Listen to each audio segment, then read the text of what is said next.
Welcome to Flat Earth Debate, Uncut and After Show. I'm your host, Nathan Oakley, and if you are new to this channel, or you've not done so already, then be sure to subscribe, hit the bell notification icon and join button if you'd like to become a Nathan Oakley 1980 channel member and keep up to date with the Flat Earth Debate.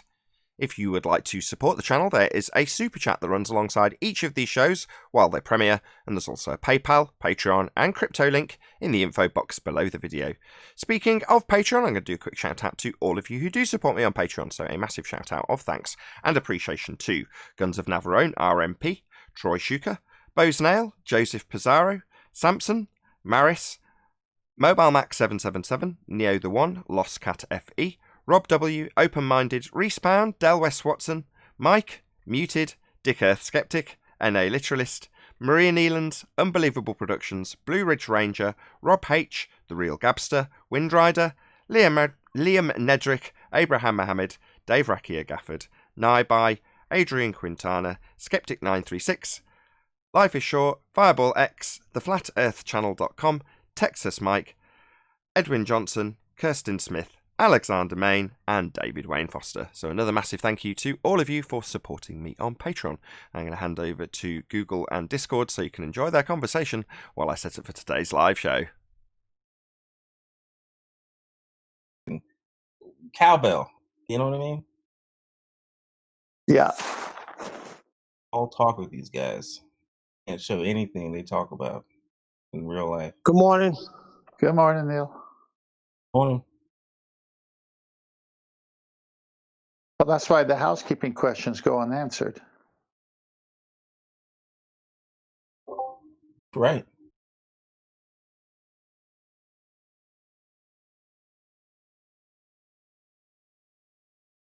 Nathan, I posted 2 pictures in Master V showing perspective. Okay. Like your comments on it. I mean, it's obvious to the audience, but if you can comment, because you do well on the subject with the horizon and everything. The apparent horizon. It speaks for itself, really. What do you want me to say? Well, just in this pre-show, use it as a teaching lesson because it'll be a good cutout because the second picture is more of a drawing of it. Okay. Yeah, it's showing the point that things disappear into the distance, labelled as vanishing point. Also, their physical geometric sphere edge reified horizon as Earth curve. Right, so now they poo-pooed perspective all along, and now when we're holding them to their geometry for their sphere, they have to jettison that and say, well, it's just optics is perspective.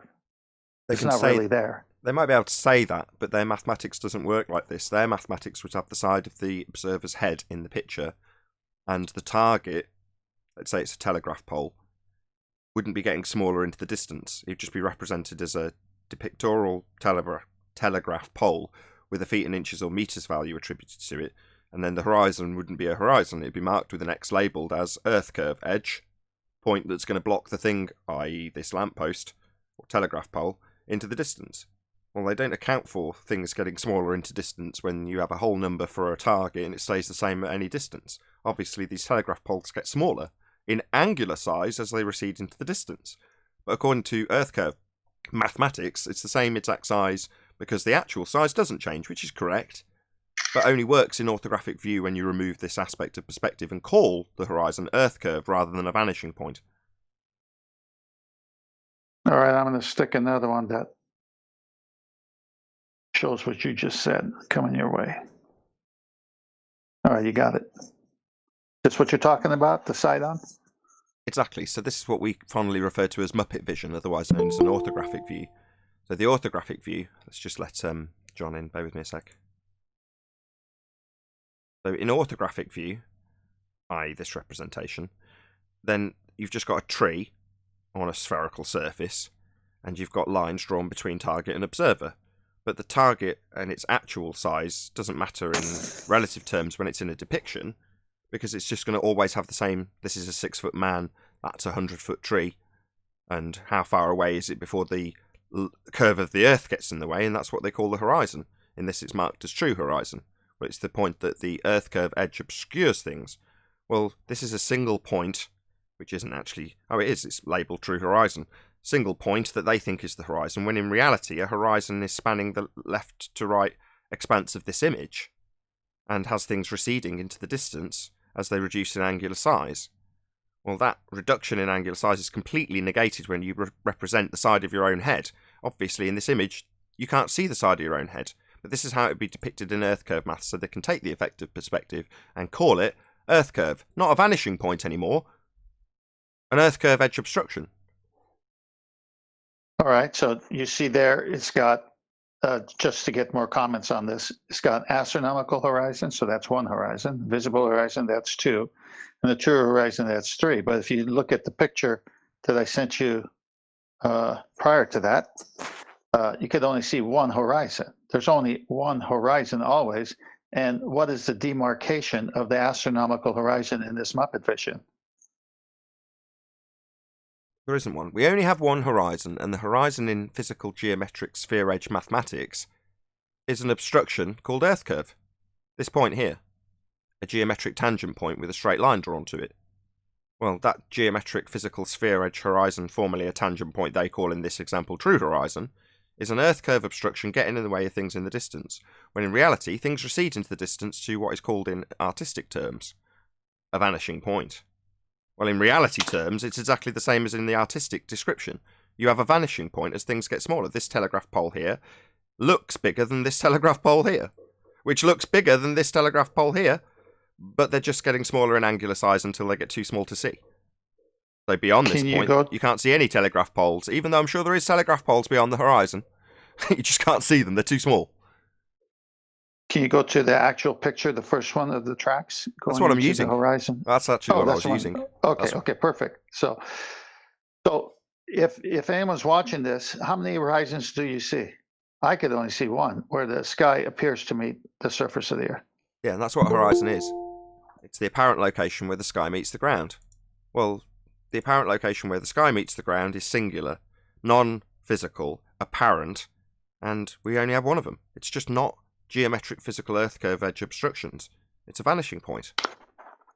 All right, so now the motivation of me putting this up. We were talking in chat a little bit earlier about discernment. Now, if you're a baller or a flat earther, it doesn't matter, and you see the depiction, the third picture I sent of the Muppet vision, and they've got three horizons, and you see the drawing prior to that where it shows one horizon and how perspective allows for something called the vanishing point, because you just can't see far away, so it just vanishes. And then if you look at an actual picture, the one we're looking at, what discernment are you using? Or can you say that the drawing with the Muppet vision with the three horizons is false? Because you would have to, because you could only see one horizon here, but the ballers refuse to do so. Well, yeah, the three horizons are absolutely relevant and good point, but we're seeing the side of our own head in this depiction now, aren't we? And when does that happen? When you take a picture? Because this is how it will be compared. This is how Earth curve mathematics will represent an image like this. And they'll calculate how many feet and inches. If this was a depiction with a skyline that had buildings, they'd say, why is there so many feet and inches missing from the bottom of the building when the bottom of the building has the most severe angular limitation and disappears first in a clear day due to angular limitations, exactly as perspective causes these lampposts or telegraph poles to get smaller and smaller into the distance. So, based on simple hijacking of perspective, putting the view side on, like you see yourself and the target in the same picture, you don't, and then removing all aspects of perspective and calling a vanishing point Earth curve. That's what they've done. Good. Good morning, guys. Hey, Choco. Hey, Chocolate. Good to have you. What's up, guys? Missed you yesterday. I just came in and say what's up because they got me working on a new project at the job, and it's a little bit hard to be on here and doing that at the same time. So that's why I haven't been on too much. Fair enough. You don't have to make any excuses. There's absolutely no obligation on your part. So No, don't I know. apologise. I'm just saying, I like coming through here. So just saying what's up. because I got to go back in. I'm on my break right now, so I'm going. I was wondering where you were, Chalker. Thank you for that news. Well, and thank, it sucks well, to thank be you, at Neil. work. I appreciate that.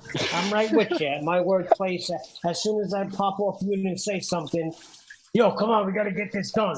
Oh, my God. Yeah. And I'm learning something, so it's like, they're like, go through the phone. They know I'm very capable of doing whatever I got to do and being on the phone and chewing gum and all that, but they just want to be it. Before you go, Chocolate, give us the nice black swan when the R question comes up. Black Swan. I'll edit it I'll in answer later. all of them for you. No, Black Swan.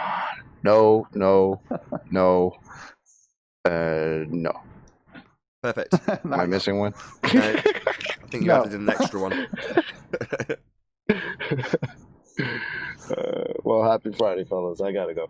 All right, good See you to later, hear. Chocolate. But Have if a you good guys day. have a nice long after show, I come back. I'm gonna go on my lunch, so I'll do my damnedest. try to keep it long. Later. Catch you guys later. All right.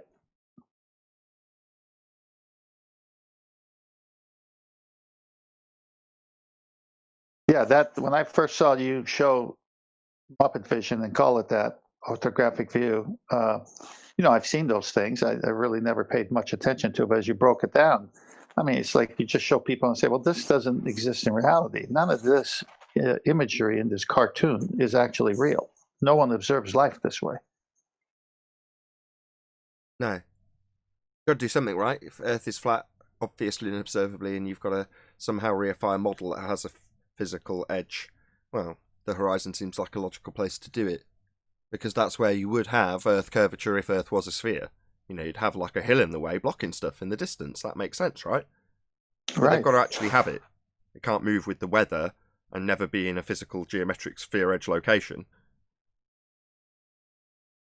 Yeah, I mean, just words like that, can't move with the weather. I mean, there should be a big clue to ballers who are, if they're seriously interested in finding out what the nature of this Earth is. How can something physical move with the weather? I mean, it can be prior to its physical geometric limits because of the weather, but it just can't be beyond it. You can't move a physical hill with the weather. If it's nice and clear, you'll see a nice clear obstruction of whatever was behind it. And that's what they're suggesting. Right. They're suggesting a hill, Earth curve edge, gets in the way. Well, that's not going to move beyond its physical constraints with weather. Well, that's why the black swan is worded the way it is in the Motostolans, right? No more than? That's just simple geometry. I mean, yes, that is why it's worded that way, but it is just simple geometry at the end of the day. Right, but they have to use that simple geometry. And when Andrew Thomas Young uses it, it doesn't match what the geometry says. So he's misusing that geometry, but he's quoting it. Exactly.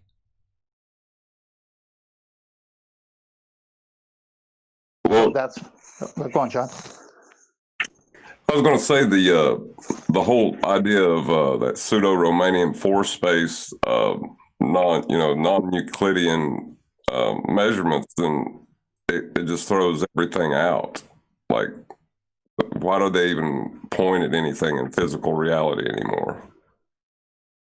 That's just a way of taking the force that they had that had some feasible or at least explainable grounding in physical reality with Cavendish.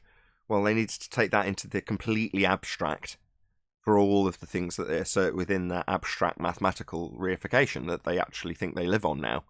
Well, maybe you could argue, as we do, that it takes it one step away from physical reality, which it does.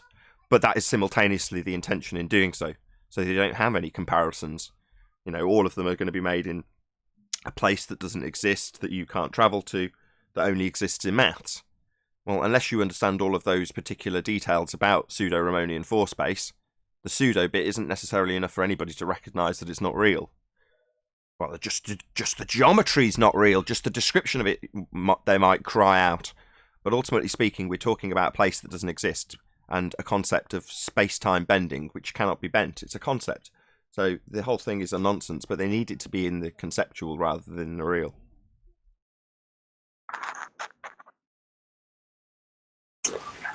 Yeah, like I I thought at one point in time they would start coming in and arguing the black swan as proof of relativity.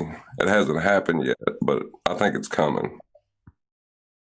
I don't think so. I mean, like I say, I think the point of taking it to the pseudo-Riemannian force space is to take it away from the physical so that they can talk all day in the abstract.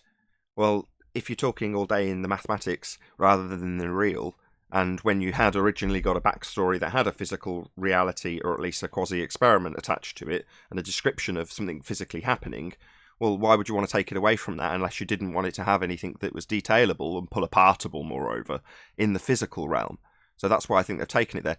Now, if you're saying that at trench level they'll do that, I don't think anybody in the trench level is capable or competent of doing that in the first place.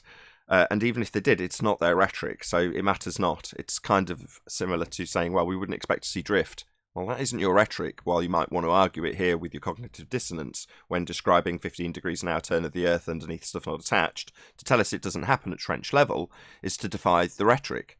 So feel free, if they come up with a proof for relativity when describing the black swan and its moving physical, non-physical, yes, we see, no, we don't see geometric horizon, then, as I say, number one, I don't think anybody's capable of doing that at trench level. And even if they did, it's not their physical reality. And the whole point of pseudo-Riemannian force space is to take it away, in my opinion, from physical reality anyway. Well, if you give them time, they would. Time's just a concept. Oh, that was a pun. I know, but it's still relevant. So on this, I like that question John brought up, because wasn't the Cavendish for the actual was the density of the Earth, and then people overlay it with proof of gravity, and then now they have to go into a concept because you can't ever show mass attracting mass. So they said, how do we keep that lie? But since we can't show it physically, how do we keep it still? So they go into the pseudo-Riemannian force space. Wasn't that the evolution of that argument? You're very concise. Well done. Yeah, precisely.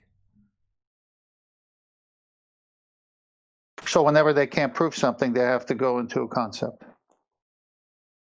Yeah. And that's their MO. That's why I said it's only a matter of time before they try to bring, the geometry of Earth into that as well. Oh, they've already done it. If you ask Rumpus directly, he'll tell you the geometric physical sphere edge horizon only exists in the maths. That is to say, this only exists in abstract mathematics, not in physical reality. So at some level, whether or not it's consciously or unconsciously, are aware that this only exists in the maths. That is to say that it only exists in the mathematical description of something physical. Well, it would be a description of something physical if it described something that was existing in the physical realm. That would be a physical Earth curve in the physical realm. We don't have that though, do we? There is no Earth curve. It's a non-physical location, apparent location where the sky meets the ground. Not a physical Earth curve edge, a hill getting in the way, as asserted inside view, when you see the side of your own head and have all aspects of perspective removed. Well, yeah, you can take it to the abstract. It was always there to begin with, though, John. Well, no, I was talking about the part where Al-Biruni reified the horizon. Like, that part was supposed to have been claimed as physical. Yeah. And that, they deny it now, but, that's really their only delusion, I guess, left.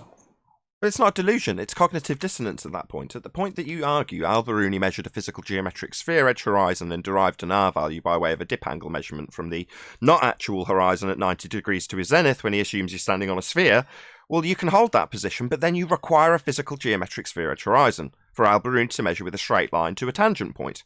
And then you're presented with this image on screen now, and you go, well, the horizon's beyond the physical geometric limitations of a sphere. How's that possible? And they say, well, the line to the horizon's bent. All right, so Al-Biruni has got a straight line, but we've got a bent line. So you're saying that the horizon can physically move its position? How are you ever going to take a geometric calculation of that then, if you've got a bent line to it? And you can't see a geometric horizon, and that only exists in the maths. What did Al-Biruni measure again?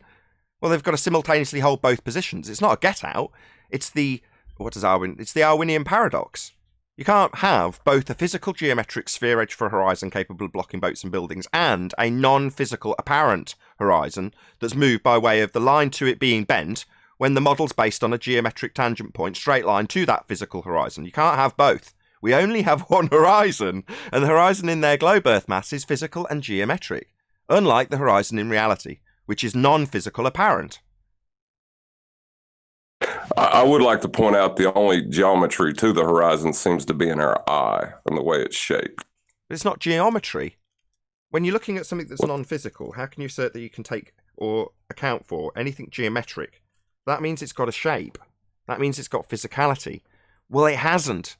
It's a non-physical apparent location. Whereas when you say, well, if I take geometric considerations as described in this picture, then I can imagine that there's a dotted line to a physical location that I can't see or measure. And the reason I can't see or measure it is because of the line being bent to the actual horizon. Well, if the line to the bent horizon isn't physical, how are you going to get your tangent point horizon to derive R? Well, you can't.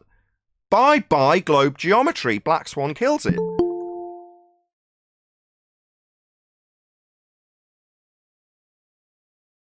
Hey, Brian. I can't argue the globe that well anymore. You're doing well, John.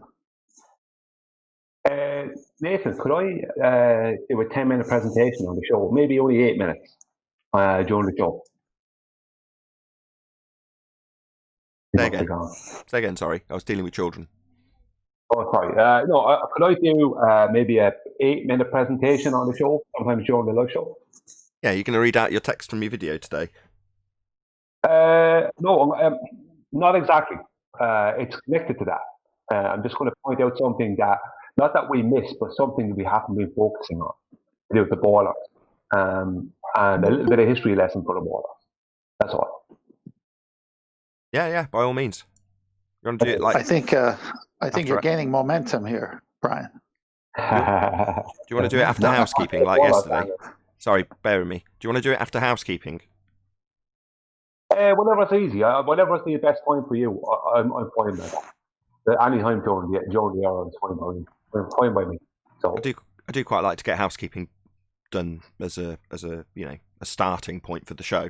And the reason I'm qualifying though is there's a chance that somebody will want to dispute, challenge, or whatever. That means that it might drag it out, and I might forget about your 8 minutes. But just as long as you don't feel like you're being rude if you say, by the way. No. What I do is I go by the tone of the show. If I have to do it the after show, that's fine as well. There's no hassle there. But if I get it into the live show, I will.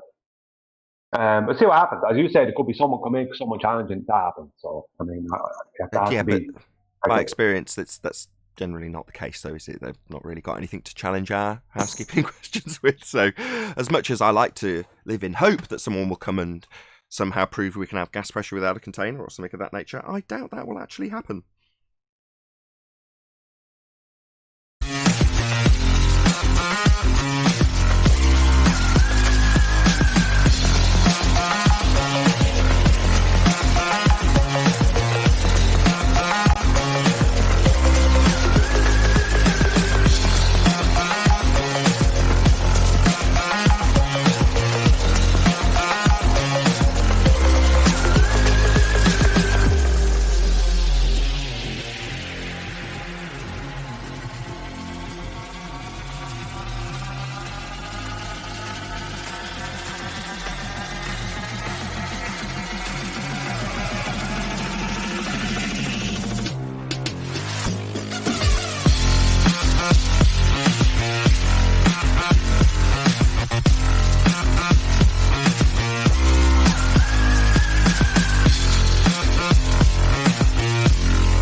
Welcome to Flat Earth Debate Live.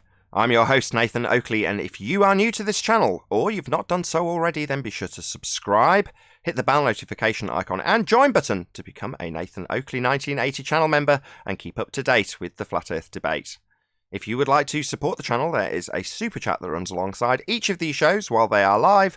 There's also a PayPal, Patreon and crypto link in the info box below the video. Most importantly, if you'd like to join the discussion, simply mute the page you are currently watching, Then click the link in the info box below this video to join the panel and express your views on the nature of Earth.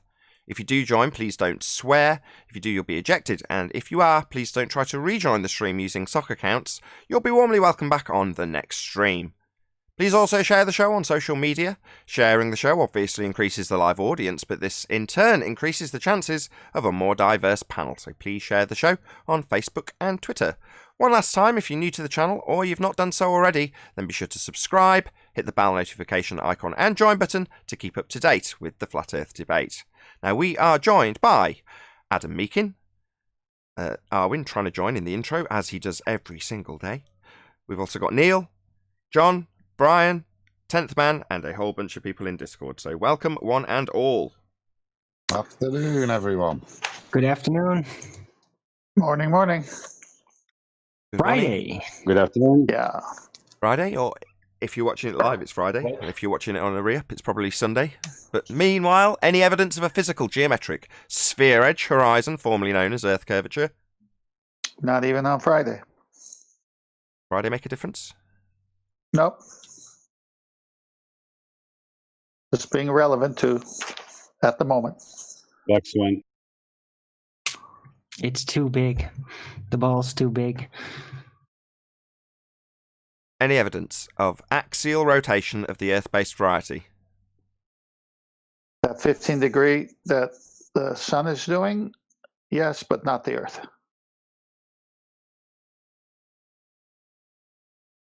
Nope. Any evidence of the distance to the sun? It's over there. Whatever it is. Or it at least appears to be over there. Nope. That's better, Owen, isn't it? It appears to be over there. It's true, though. Any scientific evidence of gravity? No, there's no hypothesis ever put forward for gravity. Not by Isaac Newton, not by Henry Cavendish, not by Charles Vernon Boys, not by Albert Einstein, not by anybody. So, Brian, this was in the pre-show. So that's why they had to make it mathematical and conceptual, because they can't prove mass attracting mass.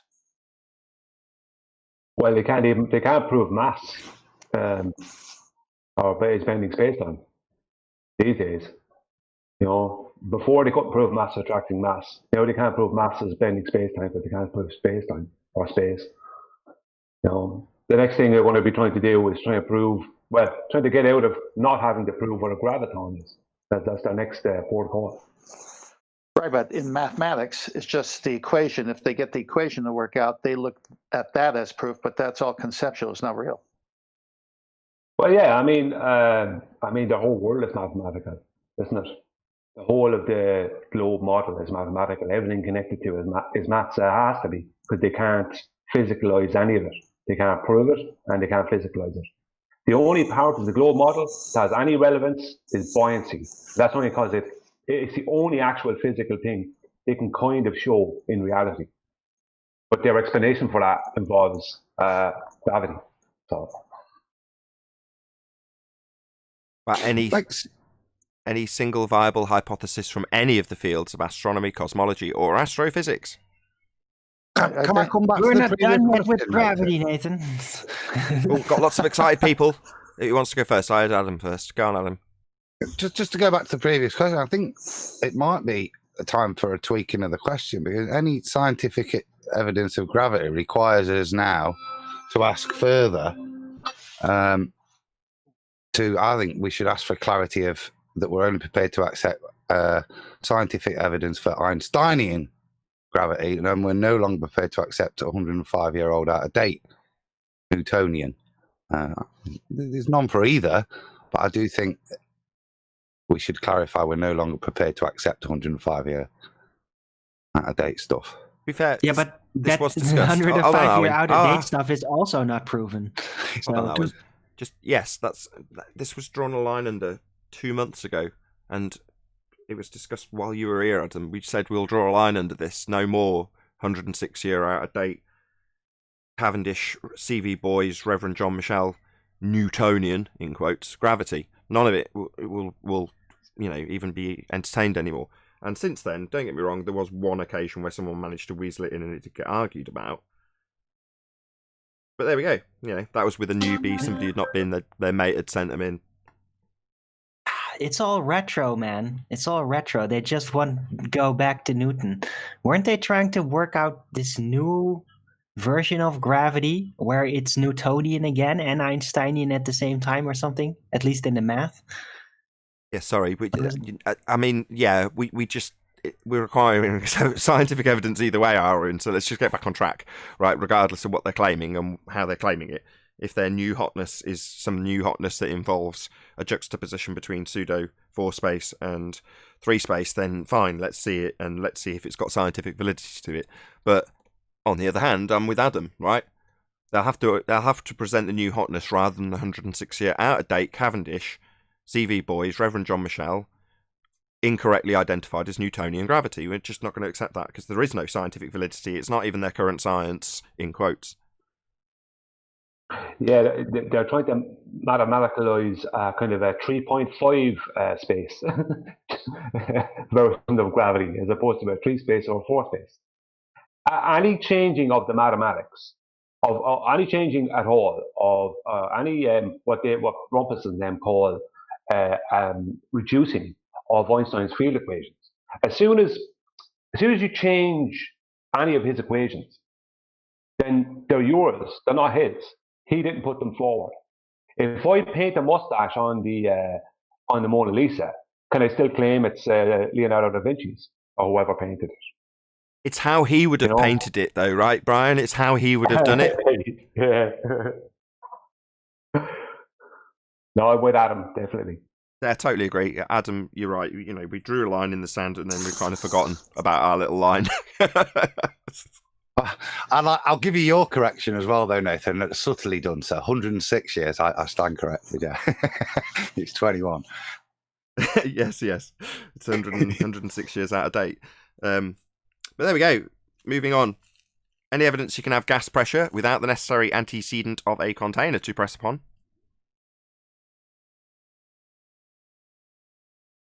Nope.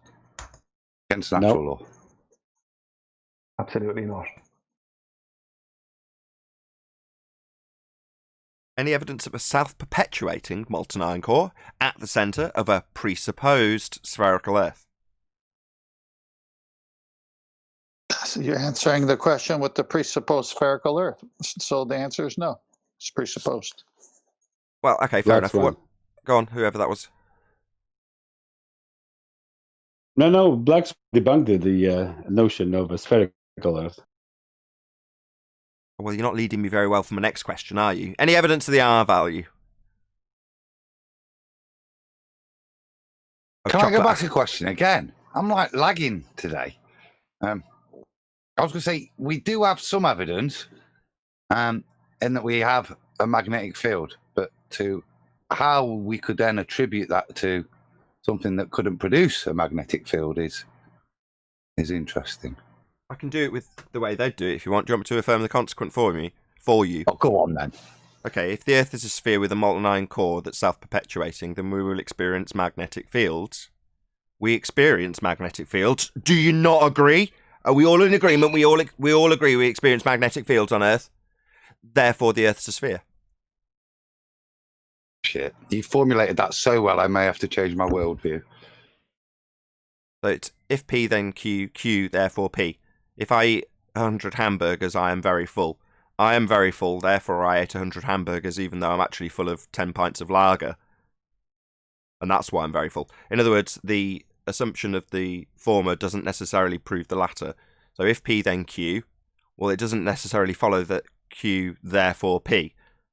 I am full, therefore I ate 100 hamburgers.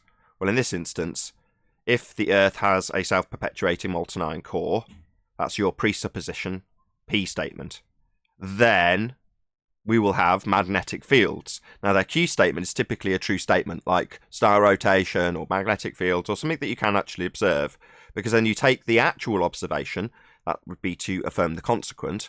If P, magnetic fields, therefore Q, Earth with a self-perpetuating molten iron core. So if P, then Q, Q, therefore P. If Earth a sphere, then magnetic fields, therefore Earth a sphere. Affirming the consequent formal logical fallacy with the begging the question thrown in for good measure. Well, and a law of contradiction, because this is the point. Even if you go within that and you gave them that you attributed it to the molten iron core, the scientific knowledge, the factual knowledge we have about molten iron cores is they can't produce this field. So to me, there's a law of contradiction there, because you're saying the thing that's causing it is something that we can demonstrate can't cause it. Just didn't listen carefully enough. I love being a glober. No, I said if Earth a sphere with a self-perpetuating molten iron core, and if you're going to correctly identify the fallacy, it'd be special pleading. So get your fallacy identification correct. Yeah, I missed the caveat. Yeah, obviously I assume Earth a sphere, and obviously I assume molten iron core at the centre of it, and obviously I assume that contradiction in your vernacular is self-perpetuating. Therefore, how can it be a contradiction if it's perpetuating itself? Obviously, like I stated it does, when I assume that it does, and it's at the centre of a sphere, giving us the magnetic fields that we actually experience, and we do experience them. Therefore, all that nonsense I just made up is all true. See, there's the lesson. Never give a ball or anything. Don't. You'll just get mugged with it. I'm more and more thinking it's human nature. The whys and wherefores of why people can so quickly get into the role of like trench level baller, even if they're not one. They instantly become one and have all the tactics. I think it's human nature, and it's been played on by the narrative programming. In other words, when we say, oh, that's baller behaviour, it's like, no, it isn't. The amount of times I have the exact same obfuscation, double speak, rumpusing from my own side when it's something that they don't want me to be challenging them on.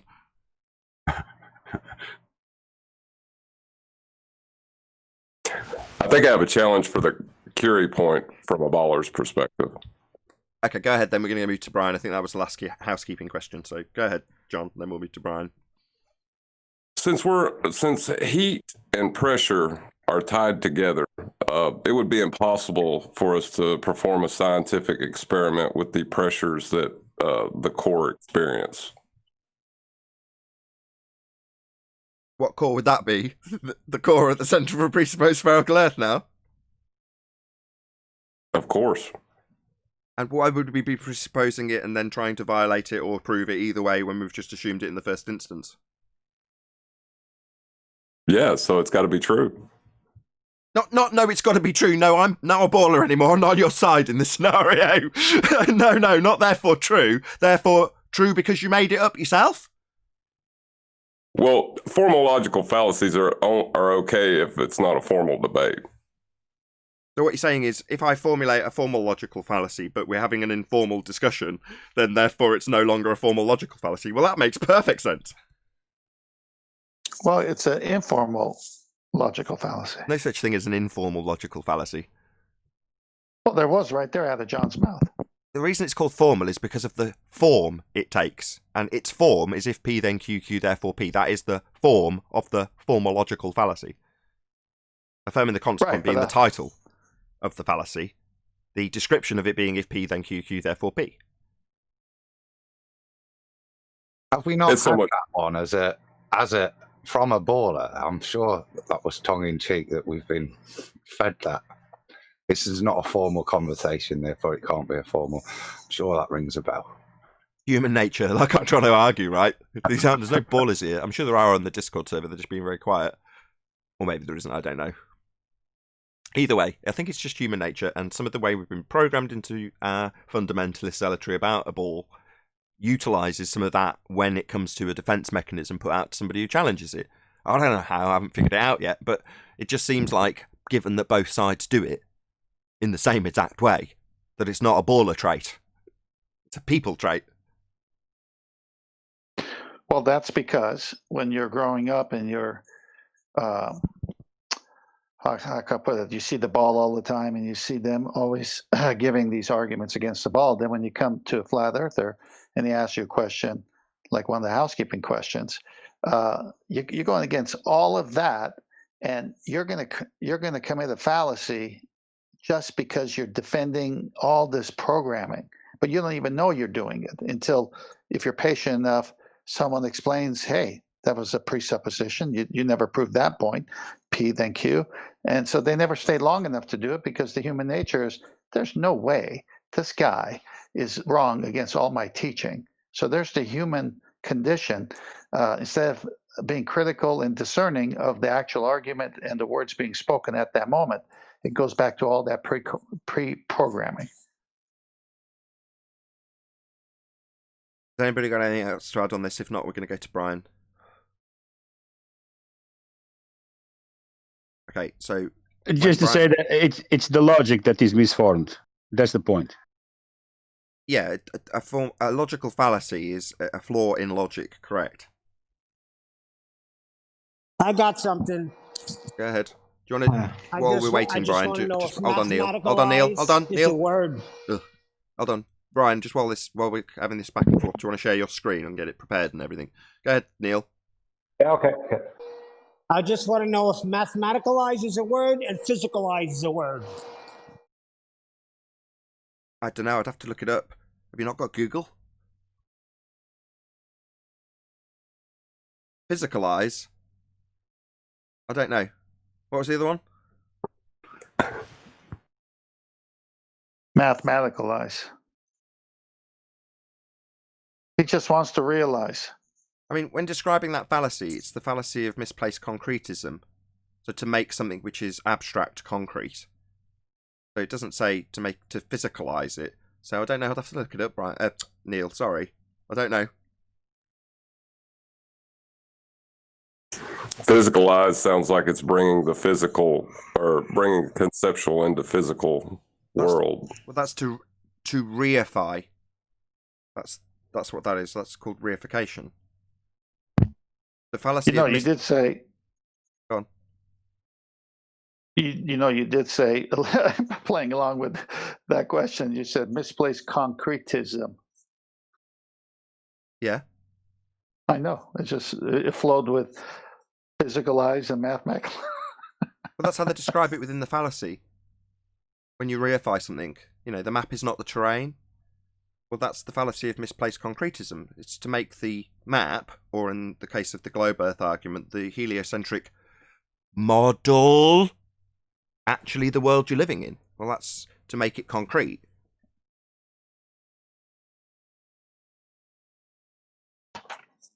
Okie dokie. Right, I've got you up on screen, Brian. Do you want to do your thing? Go on to whatever page. Make sure you're not on mute. Yeah. I'll do that now. I shouldn't only take a couple of minutes. I should take. Okay. I'm going to start with the definition of the Coriolis effect and give a little bit of history on it. Then I'll move on to the second part. Okay. What is the Coriolis effect? The Coriolis effect is a visual effect that is observed from the rotating non-inertial reference frame by an observer looking up into the stationary inertial reference frame at an object either stationary or moving in a linear path that appears to be deviating from stationary or straight, making a perceived curved path. This is purely a visual effect that does not have measurements and calculations. It does not create weather systems. It has no connection to a person's latitude or pendulums. It is not something that airline pilots need to account for, nor is it a force or something that is observed from the stationary inertial reference frame. It is only observed from the rotating non-inertial reference frame. So if the Earth was rotating, we would be observing this visual effect all the time, but that never happens at the end.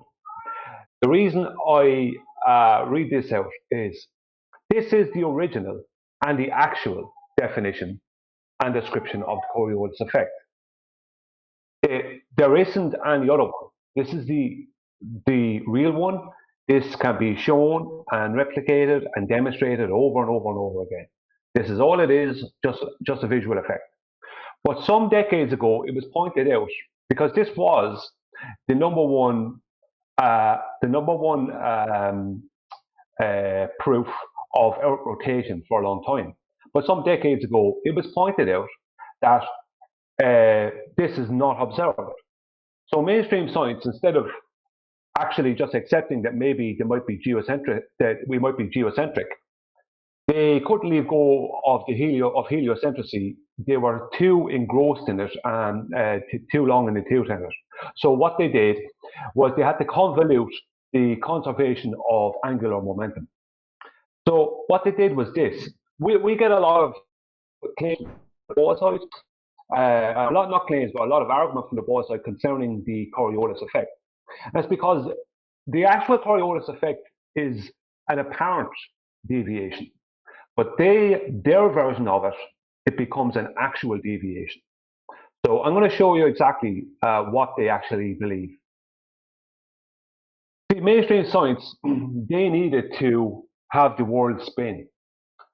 And so what they did was they decided that, let's say this is the equator region here, that if you make a straight line here, from here straight up here to, from South America up to the eastern United States. What they did was they decided that we would be conserving the momentum of the globe's rotation at the equator region, but when you go up here, you will actually land in the ocean as opposed to land in the eastern United States, because the rotational speed is different up here at, let's say, 40 degrees north or 30 degrees north, whichever.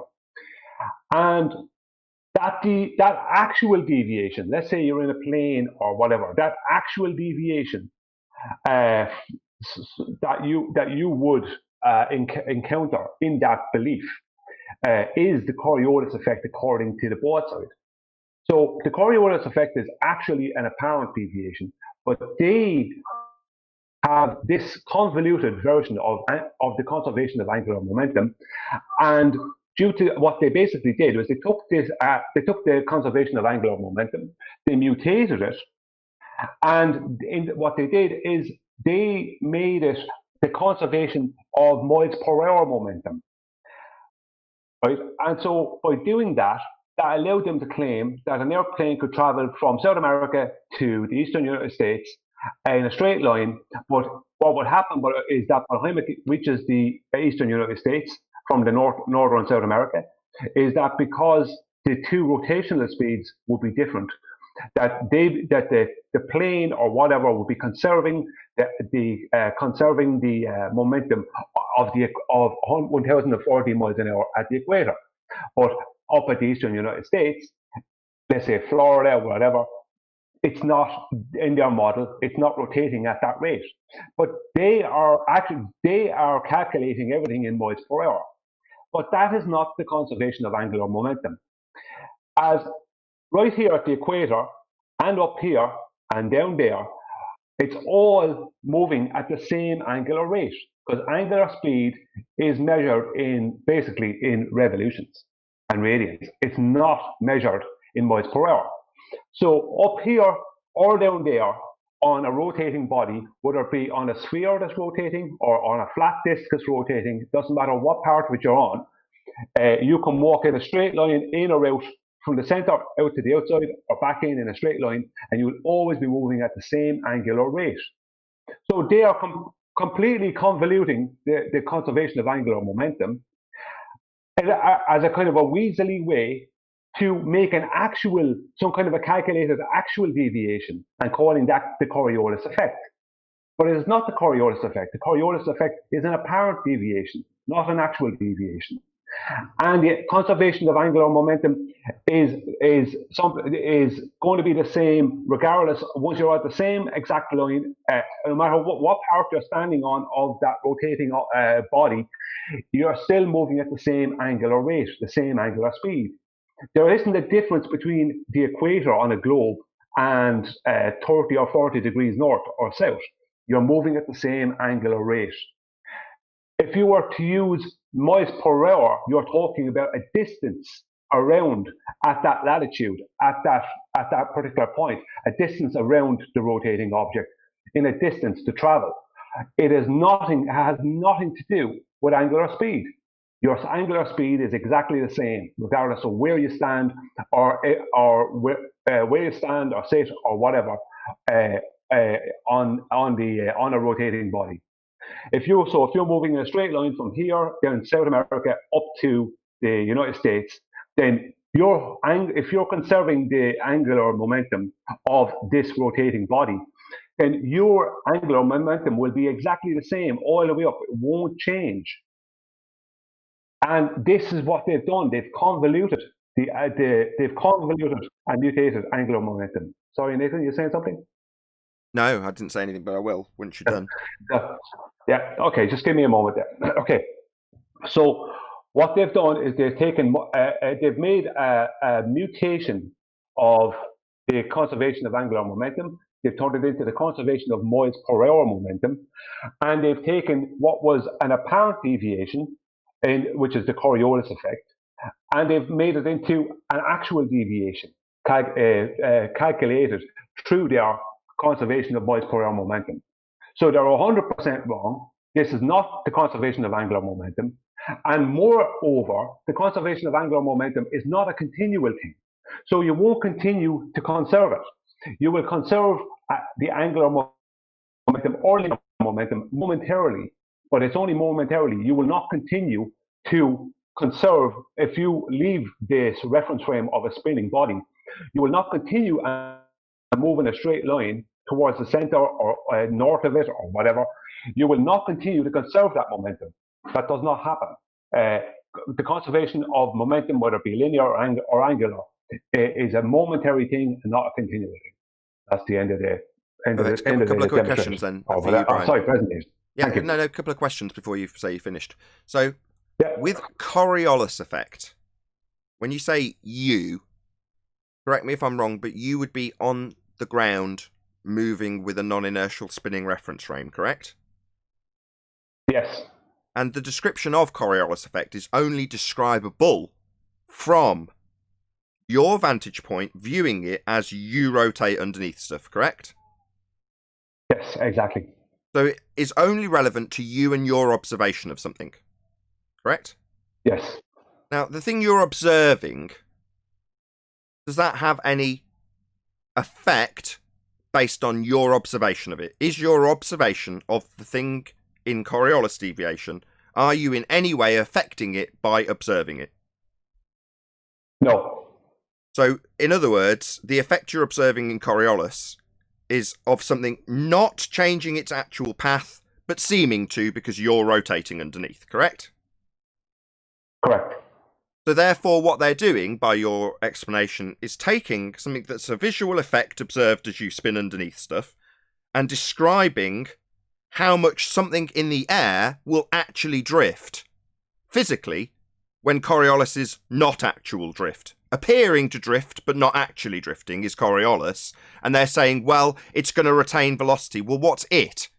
If it's Coriolis, it's you on the ground rotating underneath, not you in the plane accounting for anything. That's not Coriolis. No, it's not. Okay. No. So they're taking, they're substituting Coriolis effect for conservation of angular momentum, and the way they're doing it is taking an observation that you make from the ground and turning it into an observation from the projectile's point of view. When Coriolis isn't about the projectile's point of view, it's about you rotating underneath. One correction on this. Just 1 second, Adam. Go ahead, Brian. Just Go ahead. 1 second. One correction. It's not the conservation of angular momentum they're using. It's the conservation of moles per hour momentum. Yeah. Let me, which is Brian, can I? Sorry, Adam. Yes. Yeah, just so I can. Very well done. This appears to be what the ballers are unable to articulate when you challenge them on it. So my understanding, and it's clarified by what you've just said with terms of angular momentum and angular speed, is they take the concept of the angular momentum and the preservation of it, convert it into a miles per hour lateral movement, irrespective of the 500 miles. So at the equator, it's 1,000 miles, and then suggest that Coriolis is the differential difference of the lateral, the sideways speed, the east to west speed that you maintain when you take off. So when you take off at the equator and you go north, you were traveling 500 miles an hour north and 1,000 miles an hour to the west. Yeah. So everything stayed. But as you went further north, the Earth starts to spin at a different rate to you. So you're now up near Maine, and you're now traveling 500 miles an hour north, but you're also going 250 miles an hour west at the same time in their mathematics for their mathematics to work, because the only way the Coriolis applies is the differential difference. Stop. No, that's not the way the Coriolis applies, because No, I'm not saying. I'm saying this is their convoluted mathematics of how they're trying to then place this differential imaginary speed traveling sideways. Yeah, how that differential that you maintain at 1,000 all the way changes in respect, and it's that calculation they're doing. But it's the reality of that is that when you get to Maine, you're going 500 mile an hour north and 250 mile an hour west. Correct, but as the projectile. So as the projectile, well, you're not observing Coriolis effect, because Coriolis is only observed as you rotate underneath stuff. So it's only ever you observing the plane seeming to do something it isn't, because you're rotating underneath it. That's Coriolis effect. So as soon as you start detailing what the projectile does, then you're no longer detailing what you observe of it as you turn underneath, which is Coriolis. So you observing it seem to drift from the ground as you turn underneath it on a roundabout, for example. So you're on a roundabout, you look up in the sky and you see an aeroplane. And you go, what do you know? It looks like it's going round and around and around. And someone goes, no, that's actually you spinning on the roundabout. The plane's unaffected by you observing it seem to drift because you're turning underneath it. That's Coriolis. You turning underneath, watching something with a path or otherwise seeming to do something it isn't. As soon as you start saying, well, but in the plane, what's actually happening in terms of Coriolis? Well, nothing, because you can only detail it from the spinning reference frame. They want to take an observation that's only possible from a spinning reference frame and detail what the projectile's doing. Well, no, it's about what the projectile seems to do as you turn underneath it, not what it actually does. What it actually does is irrelevant. It's worse, Nathan. They're adding another force. So if we go back to the roundabout, what they're saying is when you throw the ball to the person on the other side of the roundabout, what's actually happening is the ball is not going in a straight path. It's continuing on the curved path of rotation as well as the straight path. And the reason we see the curve is that the circumferential speed on the outside of the roundabout when you throw it gets faster, and the circumference becomes shorter as you get to the middle and then as it goes out the other side. And it's those changes in the rotational speed that actually cause an actual real difference. It's not an apparent movement. It is an actual real thing caused by this additional sideways motion they're putting in. Yes, I get it, but that has one severe problem. The problem with that is a true description of how a puck would travel across the rotating reference frame when attached to it, with, say, a very low friction rate. Well, then your attached circumference would have that apply, would it not? Yes, you don't have to agree, it's rhetorical. Yeah. The only problem with this example is that doesn't occur once you leave the non-inertial spinning reference frame. It's no longer got any drag. Well, it's that pretending of sideways. That's what it's worse than just misrepresenting. It's adding in something else to try and then mathematically pretend that is the Coriolis, which is, like I said, the reality of the pretense is the plane's going when it gets to Maine, it's going sideways. Perfect. Sorry. I just want to make the summary, Brian, and then I'll let you make the final summary. So, in summary, Coriolis effect is observed from the ground as you spin. So, think of yourself on a roundabout. That's how you'll be observing Coriolis deflection of anything. It doesn't matter if the thing's concrete into the ground and seeming to spin, or flying through the air and seeming to spin. It's actually you spinning underneath. So, it's the effect of you spinning underneath. You've got to be underneath, attached to something spinning, watching something not spin. That's Coriolis, just for clarity. Furthermore, as soon as the globe head opponent starts describing the path of the projectile and how the projectile would perceive things, or deviate or not deviate, then you're no longer describing Coriolis. Because I'll say it again, Coriolis is your observation as you spin, not the projectile and what it actually does. It's what you perceive it to do. So in the case of a lamppost concreted into the ground, as you spin underneath it, it seems to come towards you and then go away, and then come towards you. Even though it's not moving an inch, it's concreted into the ground. It's merely you turning underneath it. That's Coriolis. As soon as you start detailing the path of the lamppost, as a Cumvirus tried to do yesterday, well, it doesn't have a path. Yeah, it's a not actual deviation if it's Coriolis. The seeming path of the lamppost. Obviously, it doesn't have one, which is why I use it for an example. But the same principle is applied to a globe Earth if they claim it turns underneath stuff to give us Coriolis. It doesn't, so they have to take it to the projectile and qualify why it doesn't drift from the ground. Why Earth isn't turning underneath it, and if it was to be turning underneath it, how it would affect the projectile, and therefore how the projectile would compensate for it. All baloney, because it's only observed as you turn underneath. Go ahead, Brian. You can have the last word on this, and then we'll hopefully get some other opinions. Okay. Yeah, thanks, Nathan. Okay, I'll sum it up. When it was pointed out to mainstream science that we don't see the apparent deviation that we should see if we're on a rotating body, whether we don't see the apparent deviation of objects moving linear or stationary above us in the sky, then what they did was they mutated the conservation of angular momentum, and they created a mathematical actual deviation, calculated deviation, and called that the Coriolis effect. So essentially what they did is they not only mutated the Coriolis effect, but they mutated the conservation of angular momentum. Yes. Thank you. Excellent. Excellent, Brian. You know, I didn't ever dream that we'd get further into pulling apart how they have convoluted this, but we are definitely breaking new ground in terms of the convoluted double screw mess that is their assertion of a angular attention being retained with an actual deflection, when Coriolis is not actual deflection observed as you turn underneath stuff, as a justification for why Earth isn't turning underneath stuff. Excellent, very concise. Thank you. Thank you, Nathan. Thanks. Did anybody else from maybe Discord want to add anything on this? Sorry, just bear with me, and then we'll go to Chris, because I'm assuming Chris wants to add something. Just to echo your compliments there, Brian, that was excellent, concise, and really well explained, and to me, thanks, Adam. Thanks the exact detail, mate. Yeah, that shows the wizard behind the screen. Yeah. Yeah. Well, they're not showing.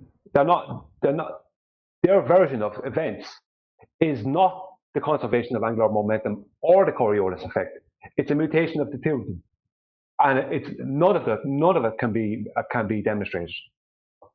So we can actually demonstrate the conservation of angular momentum all day, every day, and it won't be anything like they say. Right. Do you agree with the point though that when it's a mathematical flim-flam, but when you try and comprehend what they're saying is actually happening, do you agree with the point about the plane speeds? To get that thing, the plane has to have an additional.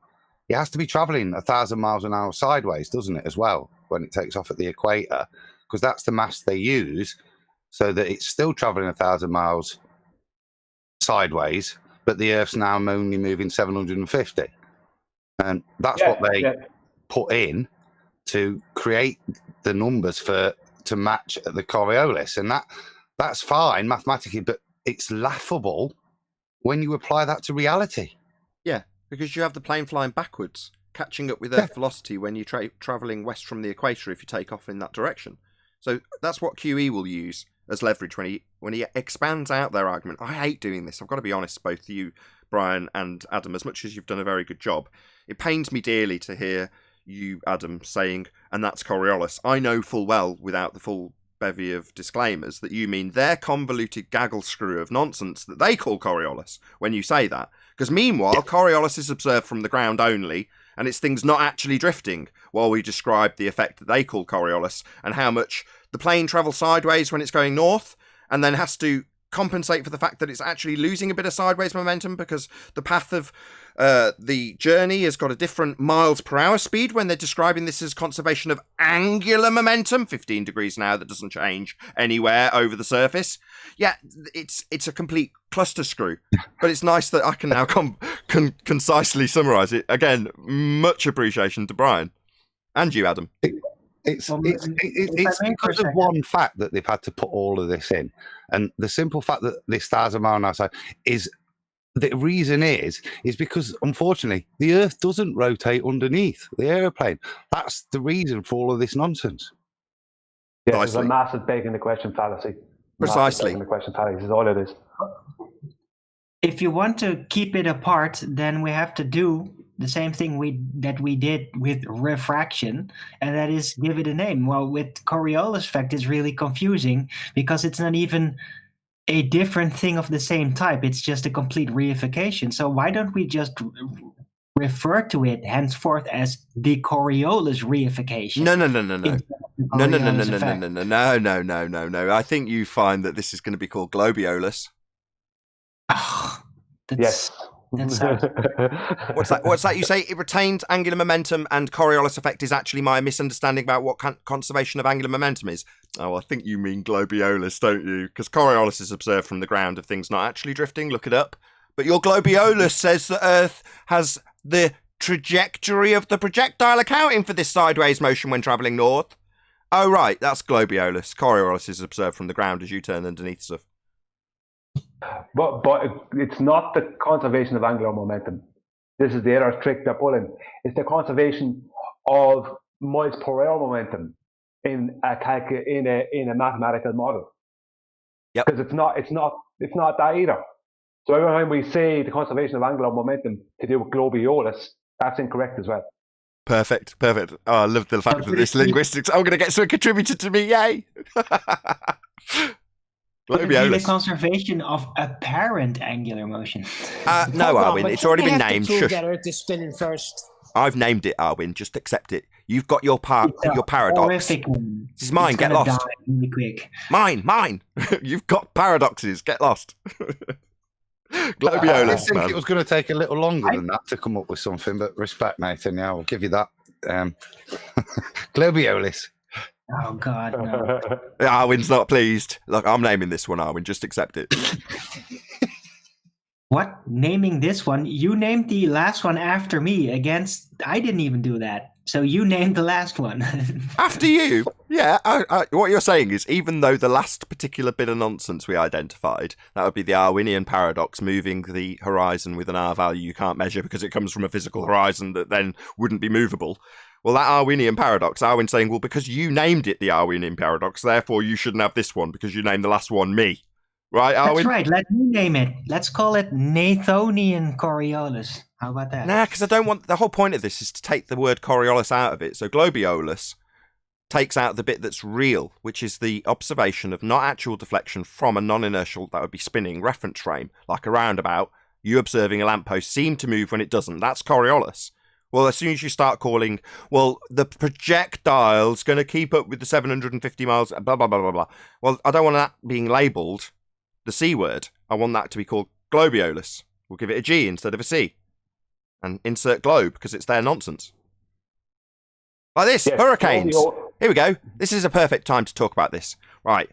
Hurricanes could be used to describe Coriolis effect. How so, you say, Nathan? Surely not. Well, yes, if you were in the hurricane. Now, if you were spinning in the hurricane like you spin on a roundabout, and you looked at something on the ground, let's say you could see a car parked up, and you looked at it and go, oh, it looks like it's coming towards me. Oh, I've passed it. Oh, it's not there anymore. Oh, look, it looks like it's coming towards me. That's you turning in the hurricane. Yeah, like a cow in Twister, right? Well, for the cow in Twister, whipping around in the Twister, it sees things seeming to come towards it, and then it's not. And then it seems to come towards it again. But that's you in the hurricane.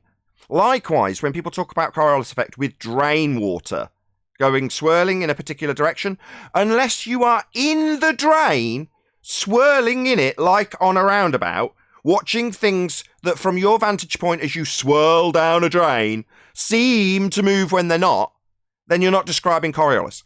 hurricanes are only applicable to Coriolis if you're in them. And drain water, swirling one direction or another, is only applicable to Coriolis if you're swirling around in it. So if you're in a whirlpool, for whatever reason you find yourself in a whirlpool, if you're not dead shortly after, and you observe things seeming to come towards you, oh, the bank is coming towards me. Oh, no, the bank's going away. Oh, the bank's coming to... Yeah, that's you seeming to see things move when they're not. That's Coriolis. Now, the assertion that from the ground, an Earth rotation causes this formation of weather patterns has absolutely nothing to do with Coriolis, first and foremost, and is an absurd notion that not attached, unbonded particles are going to be affected by a presuppositional Earth that spins. It's absolutely absurd and definitely isn't Coriolis. Well worth mentioning at the end of this little diatribe between us. So Dorothy in The Wizard of Oz was definitely seeing Coriolis because she was in the hurricane. Yeah. Or whatever it was. That's right. You've got to be in or on a non-inertial spinning reference frame to observe Coriolis. How about Spiniolis? Yeah, he won't let this go. Globiolis.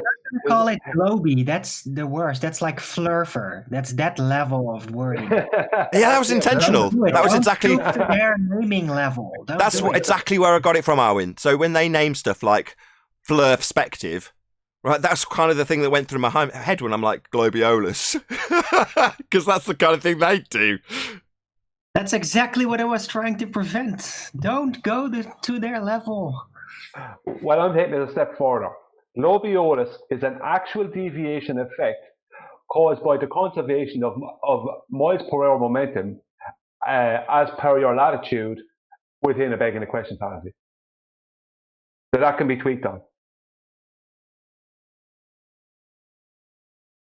It's a difficult word to alter anyway. I'm just thinking of the Raviolis effect or something. Yeah, you're just going to have to accept this one. Globiolis is going to be their nonsense from now on. You're starting to sound like a sore loser here, Owen. Sore loser? What? It's not my model. Let it go. No, I'm not letting it go. There has to be a better word for it. Owen likes to play baller and he wants his words in it. Let's take a vote. I say Globiolis stands. This isn't a democracy. I've already named it. Well, Chocolate's already posted it. Hey, Nathan, can I jump in? Say again? Was that Chris? Can I jump in here? Yes, Yep. Feel free. So, hey, Brian. So I was listening to the show last night about this exact topic with Acum virus, which, and by the way, it was just a complete demolishing, kind of embarrassing for him. But anyway, I was thinking about it. So I'm going to lay my idea out to you all and you tell me what you think. So I'm going to need to present real quick. Make a window. Oh, it's not letting me tab.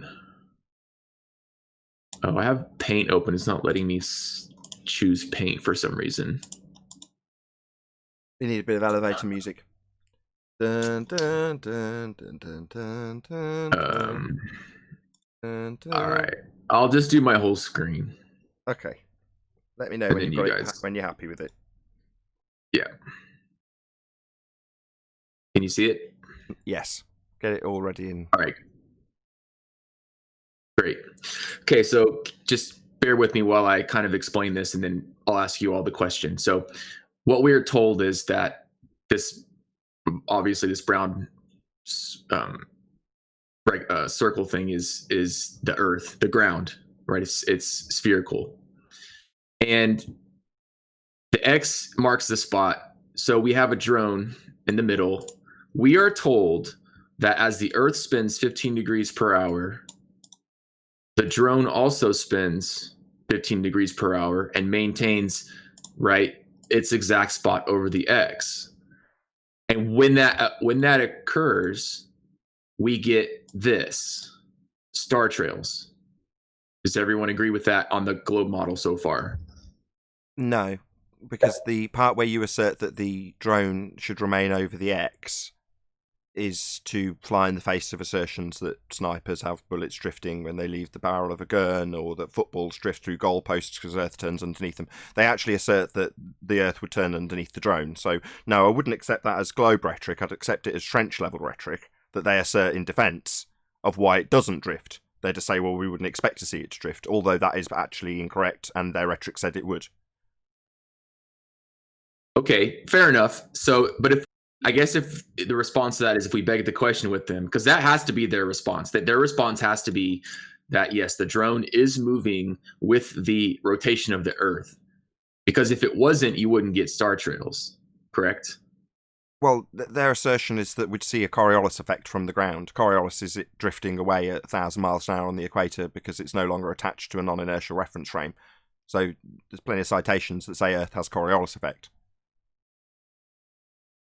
Right. But their response is this drifts at 15 degrees per hour. It maintains its position over X on the Earth. And therefore you get star trails because the drone is, even though the drone looks like it's hovering and staying where it is, the drone is actually moving, but the stars are standing still. That's a fair assessment of their argument, right? Sort of, because you said if it's drifting at 15 degrees an hour, then it will stay over the X. Well, no. If it's drifting at 15 degrees an hour, that would mean that from the ground it would deviate from the X. That's the 15 degrees an hour drifting from the X. So other than you asserting what they would assert, which is that this is drifting at 15 degrees an hour, it's not moving and not drifting. In other words, they'd hold simultaneously two positions that are mutually exclusive, which is to say, as you did... No, they don't. The drone drifts at 15 degrees an hour along with the surface of the Earth. Oh, right. So the Earth drifts with the drone, so they're not drifting apart then? Well, you talk about drift is not a term... So they're not drifting apart, according to Rumpus, exactly as I just said they would disclaim. Both positions can't be true. It can't be both drifting apart and drifting with Earth. That's two different contradictory positions. But as demonstrated by Rumpus at perfect timing, yes, he will hold both positions as true, simultaneously, as you described accurately they would do. Chris, do you want to continue? Sure. And Rumpus might be perfect for this because he has that globe mentality in his head. So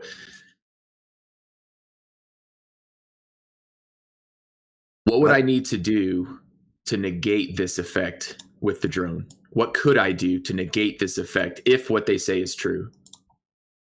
Why are you interrupting? I'm trying to give you a quick summary there.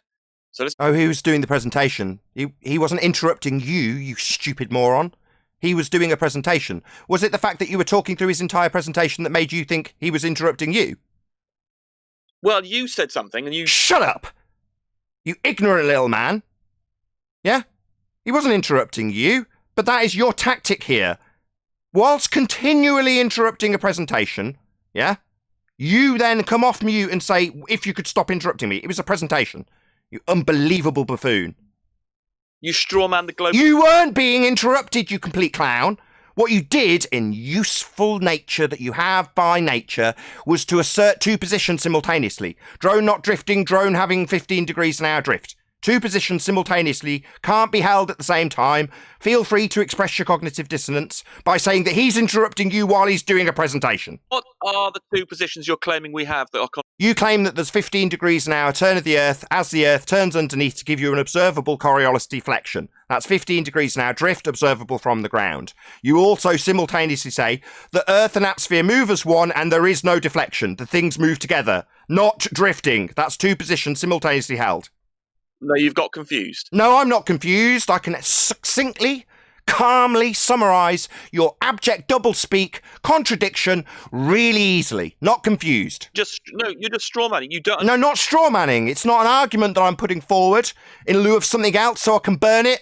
No, it's my accurate summation of your doublespeak contradiction where the drone doesn't drift at 15 degrees an hour, but it simultaneously has Earth turning underneath it at 15 degrees an hour for us to observe Coriolis effect. Understand that the Coriolis... Yeah, you're just talking through me. End of your time here. Get lost. You're not just going to simultaneously ignore every single word and claim it's a straw man. I'm going to pull apart why you say it's a straw man, and then if you ignore me, you get lost. I'm no longer going to tolerate this nonsense here. Do you have anything to add, Chris? Yeah, because I haven't gotten to the conclusion. But you're asking how would you negate the star trails happening? Correct. In accordance with, could you send maybe the drone to do 15 degrees an hour east to west? That's right. If you move the drone at 15 degrees per hour this way, on their model with what Rumpus and the others are explaining, you should, in reality, physically, you should get 0 star trail movement. That's something that we could actually physically do and test. Yes, that's correct. That's the point of QE originally presenting this. If it's tracking with it, then the star movements wouldn't be moving. Precisely. So how I had a virus over a barrel with this exact same thing yesterday. So which one's which? What's happening? You can't both have the stars moving as a result of you moving underneath it when you've detached a drone, and then they say, well, the drone's moving with Earth. Well, then why have we got star rotation? You can't hold both positions as true. Either we're turning underneath stuff, seeing things seem to drift. Now, they claim that's why we see star rotation. But that would also simultaneously mean that a drone has Earth turning underneath it at 15 degrees an hour. Now, they'll come here and say, they're moving together. Well, okay, so what's the cause of the star rotation again? And it's both positions get held. We've got 15 degrees an hour drift as we turn underneath stuff. We don't have 15 degrees an hour drift. They're moving together. Both positions held as true at the same time. Could I just point out that that's lovely, but even to try that would require at the equator a drone that can go at 1,000 miles an hour. Precisely. To negate the spin. Go on, John. What I was going to say is, even if you have something traveling like the stars do over our heads, and you travel at the same speed as them, and they don't have star trails, it's still not proving the Earth is spinning. Exactly. You'd have no difference between that and a stationary Earth. So what's proving we spin? Oh, it's supposed to be that things drift away at 15 degrees an hour. You're now justifying why it doesn't and telling us how it, when you beg the question, moves with an Earth that spins, in violation of the first law of thermodynamics, I might add. Well, when they describe that, they don't have anything to prove it's spinning anymore, because there'd be no difference between that and a stationary plane. So they're just arguing against the fact that they should have drift. They don't have drift, so they give you a scenario that'd have no difference between that and a stationary Earth, when they beg the question that Earth is moving with the atmosphere. Well, they're not moving apart then, so no drift. And round we go. And all they hope to achieve, or hope, when I say hope, I mean someone like Rumpus hopes to achieve, is abject confusion in the audience. And here we are breaking a little bit of new ground with Brian, giving clarity to how they've taken angular speed, saying it's being retained, and then giving it us in miles per hour rather than 15 degrees. It's supposed to be 15 degrees of drift anywhere, but yet we get told about speed changes and projectiles. Hold on, Coriolis is observed from the ground as we turn underneath stuff. Of course, if we saw that, we'd have things drifting because Earth was turning underneath them. It doesn't happen, so they have to justify why it doesn't happen with this convoluted mess of nonsense. And so it will go on and on and on until we bring clarity here, and then they have to give us both positions simultaneously. Anyway, I'll say with that, if you are watching this on either Nathan Oakley 1980 or Nathan Oakley premiering streams, then stay tuned, as there will be an after show to follow. Unfortunately, if you are watching this live, this is where we bid you farewell. A huge, massive, enormous thank you to all of you who liked, commented, shared, subscribed, and all that good stuff. Be sure to check out nathanoakley.com and the Flat Earth Debate Forum to keep up to date with the community debate. I've been Nathan Oakley, and I'll see you all in the next video.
out the whole thing about what he's saying is that can I present my screen a second, Nathan, just to show something?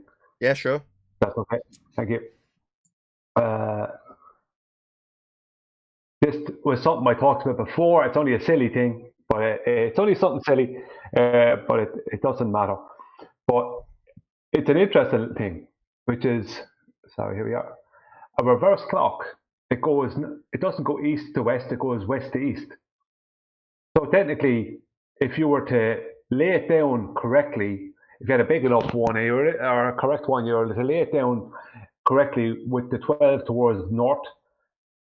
Technically, if you could do it right, then it shouldn't. The hands, in accordance with their model, the hands of the clock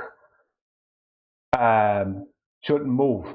So because or the watch hand, the big hand or the hour hand shouldn't move because that should be moving with the rotation of the supposed globe. It's just something stupid, but it'd be interesting if you could do it. It's only nonsense, but it's along the same lines as what Chris is talking about. Kind of like what I was saying before about the EQ mount telescope. I asked Wolfie if he could send his EQ mount telescope going 15 degrees an hour east to west as opposed to west to east. Or sorry, west to east. West to east, I meant. And he said he could do it possibly, and then he didn't give me any more responses because he knew what that would mean. Cool. Thanks. I gotta ask a question here. So, if again, this is all the globe nonsense here. So, Earth is not spinning. So, if it's west to east at a 15 degree, the way they say, and you reverse it to the other, and they say the stars are so far away, so in actuality they're moving, but because of the distances, it looks like they're stationary. So star trails are caused from their vernacular from the Earth spinning west to east. And if you were to reverse the spin of this presupposed Earth, which is actually not spinning, but if you were, wouldn't it still give you their star trails the way they say anyway? Because it's still spinning. Yeah. Well, that's the fundamental premise of the model, right? So yeah. Right. So I kind of didn't get what he was saying when he said if you reverse it, then it would just reverse their fundamental presupposition, which isn't true anyway. No, you wouldn't. According to their model, the stars wouldn't rotate then. No, they're saying the Earth is rotating. Yeah, but according to their model, if you're sending a drone 15 degrees an hour in the opposite direction to the spin of the supposed globe, then the star should stay stationary. I'm talking about the Earth rotating that way, which the drone depicts. Yeah, and he's saying if you fly the drone in opposition to the claimed spin of the Earth, which would be possible, I'm sure you could have a drone fast enough if you got far enough north on their presupposition of a curved surface that has a different speed in miles per hour rather than angular. Enough disclaimers. Carry on, Brian.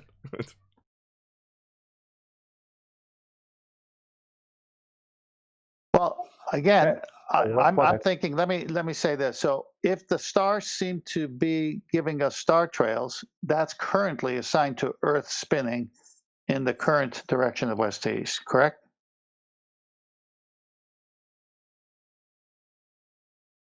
Yeah, we covered this a second ago. Yeah. Okay, so then it's not about the stars; it's about the Earth spinning. So now, if the drone going the other direction is depicting the Earth spinning in another direction, it's still about the Earth spinning. So I don't get it. It's a claim that you can negate it and stop the stars. This is all... I don't think this is verifiable. Like you say, you'd have to get a pretty quick drone. But, I don't know, it's just... You have to fly around an imaginary line that you drew around an imaginary sphere that you've reified and show that it doesn't happen. But, you know, in theory, if you want to call it that, colloquial theory, it kind of pans out, right? Just a folly. You said that at the beginning. It's just an interesting talking point. But that's what they're assuming. But in reality, we don't have any of the effects observed. The drone's not drifting away 1,000 miles on the equator for it to be able to negate this, not that you do it on the equator, by flying 1,000 miles an hour in the opposite direction. But either way, Well, we don't have the effect. I could see what Brian's saying if their claim was the stars were moving and you went the other way. But they're saying the Earth is moving. So how would the Earth spinning in the reverse way? It would just show you a reverse star trail.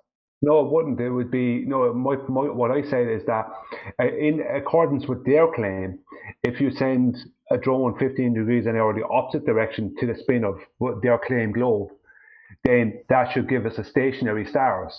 Because we're told the stars are only rotating because are only appearing to rotate because we're actually rotating. This is what we were always told. Okay, so I think I see. I'm thinking he's depicting the drone in an imaginary way as acting as the Earth going the other way. You're saying the Earth is still going west to east in their pseudo model, and the drone is going opposite of the Earth, and that's where the stars would stay stationary. Yeah, in accordance with their model, and that wouldn't happen in reality. So in the argument, the Earth is still spinning west to east in this argument. Well, you have to beg the question to talk about this. That's the problem. No, I got you. I got you. I thought he was saying that if you reverse the spin of the Earth, and he used the drone to do that, but all the time the drone's going one way and the Earth is going the other way. And what he was trying to say.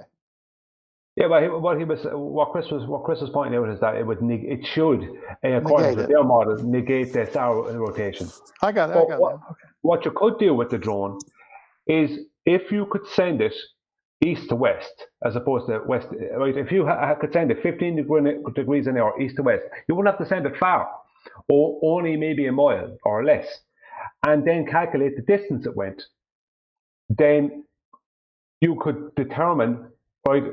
Now we know the answer to this, but for the ballers, if you send it, let's say half a mile or whatever, a couple of 100 meters east to west, at the exact speed, at that exact supposed rotational speed, at that exact supposed latitude.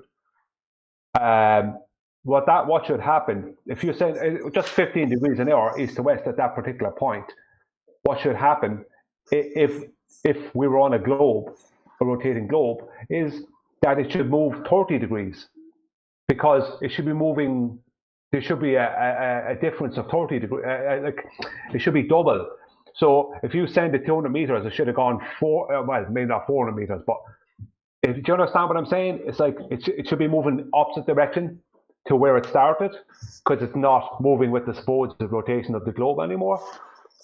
So if you could calculate the distance that it should go in accordance with the globe model, then calculate the distance it actually went. Well, I think the strongest position we have is that it's from the non-inertial reference frame, and that's the Earth's supposedly spinning for them, and there's no Earth-based Coriolis. So what the stars are doing is what the stars are doing, and they're hijacking that and saying Earth is spinning. But if Earth was spinning to cause the star trails, then Earth is spinning underneath roads, airplanes, bullets, gliders, and everything else, and we don't see that. So that's not the answer. No, I'm just saying, just kind of going off of what Chris was saying, it's just that technically, if the globe is going west to east 15 degrees an hour, and you set a drone east to west going 15 degrees an hour, then technically the distance the drone travels should be double. So if you send it 200 meters, it should have traveled 400. Right. What I mean? Because, if you have it set up for that exact latitude to move 15 degrees an hour, it should travel 400 because it's moving the opposite direction from the supposed rotation. Well, it's like the Charlotte to LA. The Earth's coming at you. Exactly. There should be drift, and drift would mean that Earth's turning underneath stuff in the air. Exactly.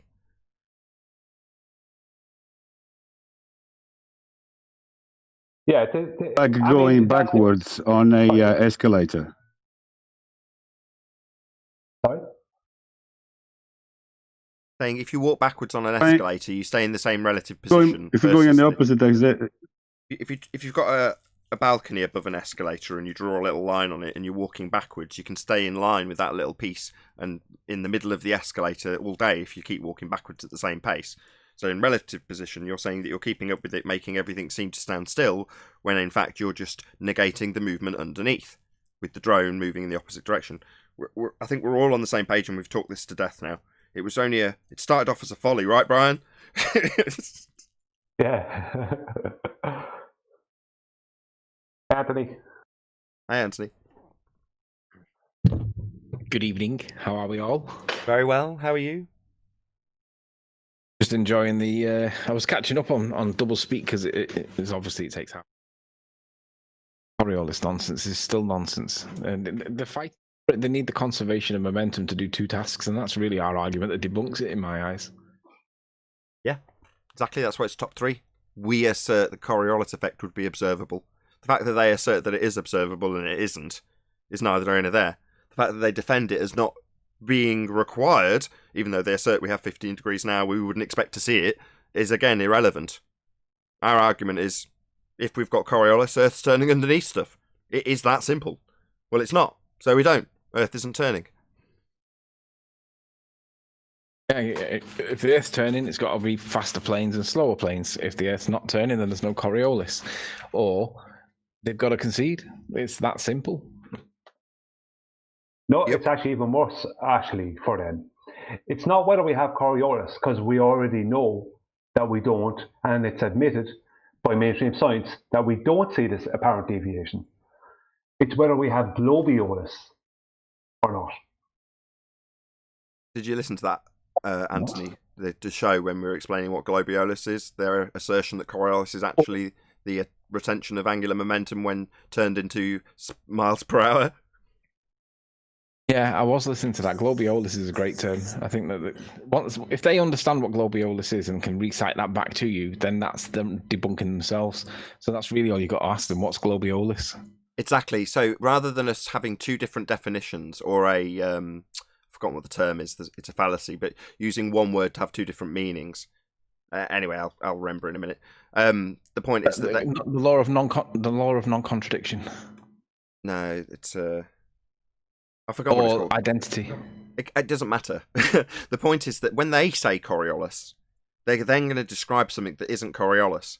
So rather than having it be confusing to the audience where they're describing, well, Coriolis effect is the projectile doing blah, blah, blah. No, it isn't. It's your observation of it not doing something that's Coriolis. Rather than having to explain that with both sides using the word Coriolis, when they start talking about observations from a projectile, we'll just say, no, that's Globiolis. Coriolis is observed from the ground.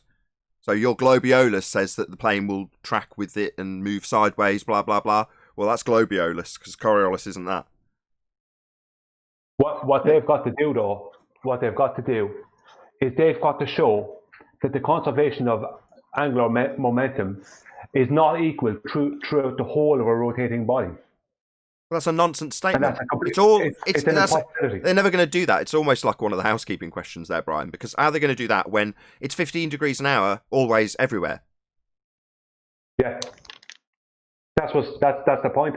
That's the main point of the presentation I did earlier. Is mostly that. It's that they can never prove that. Any comments from Discord? Shed any light on... guys? Hello. Has this shed any light on Coriolis versus Globiolis? I actually have to add something about rotation, but it's not quite Coriolis. Feel free. Okay. Nathan, are you aware of the deviation of falling bodies due to the rotation of the Earth? Have you heard of that? Are you claiming it? I'm not claiming it. I can give you experiments and proof. Before you do, what you're saying is that if you drop a body from a height, Earth will turn underneath the body to cause deviation. How did you establish it was the Earth turning? In general, the thing is that there's no latitude on Earth where an object can go in a straight line and come back to the same place as it started, except for the 0 degree latitude, which is the equator. Only there an object can go in a straight line. So on every other point, it will have a small deviation towards the south or east. Yeah, I understand. So you're saying that Earth will turn. You're saying that Earth will turn underneath objects, right? The Earth will turn. If you want to say it like this, you can. That's how how I want to say it. I'm clarifying your claim. are you saying that things that are dropped won't move in a straight line towards an X that's directly beneath them? Because, according to you, Earth turns underneath them. Correct?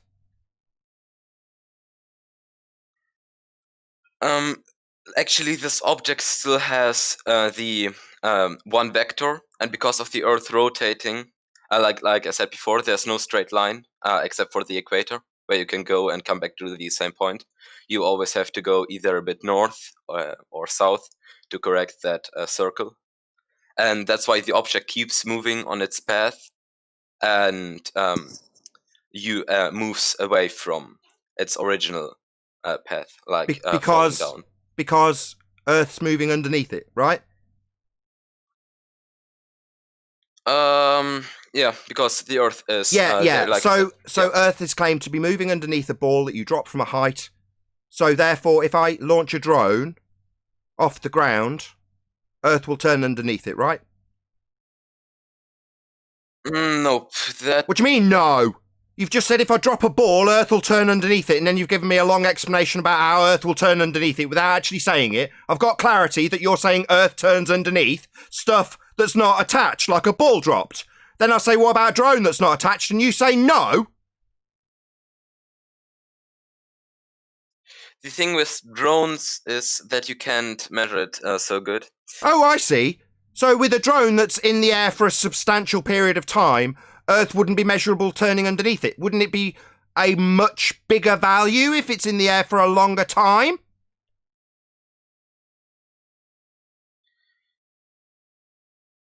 Take your time. I need to think about this. Yeah, you do, don't you? Because if a drone goes up and stays in the air for a long time, and according to you, drop a ball and it curves because Earth turns underneath it, then Earth's going to turn under the drone now, isn't it?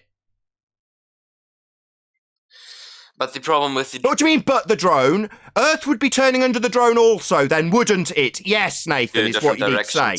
You need to say yes. If Earth turns under a ball I drop, according to you, then Earth turns under a drone. It just doesn't, does it? Actually, can I get a bit if you would drop the drone, it would also have that deviation. Oh, I see. So what you're saying is a drone with its mere motors can negate the turn of the Earth underneath it until the motors fail.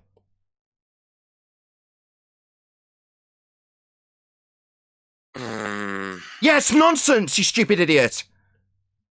No. Yeah, that's implying that a drone can keep up with 1,000 miles an hour of Earth turn underneath it until its motors fail, then it'll start to drift when it falls.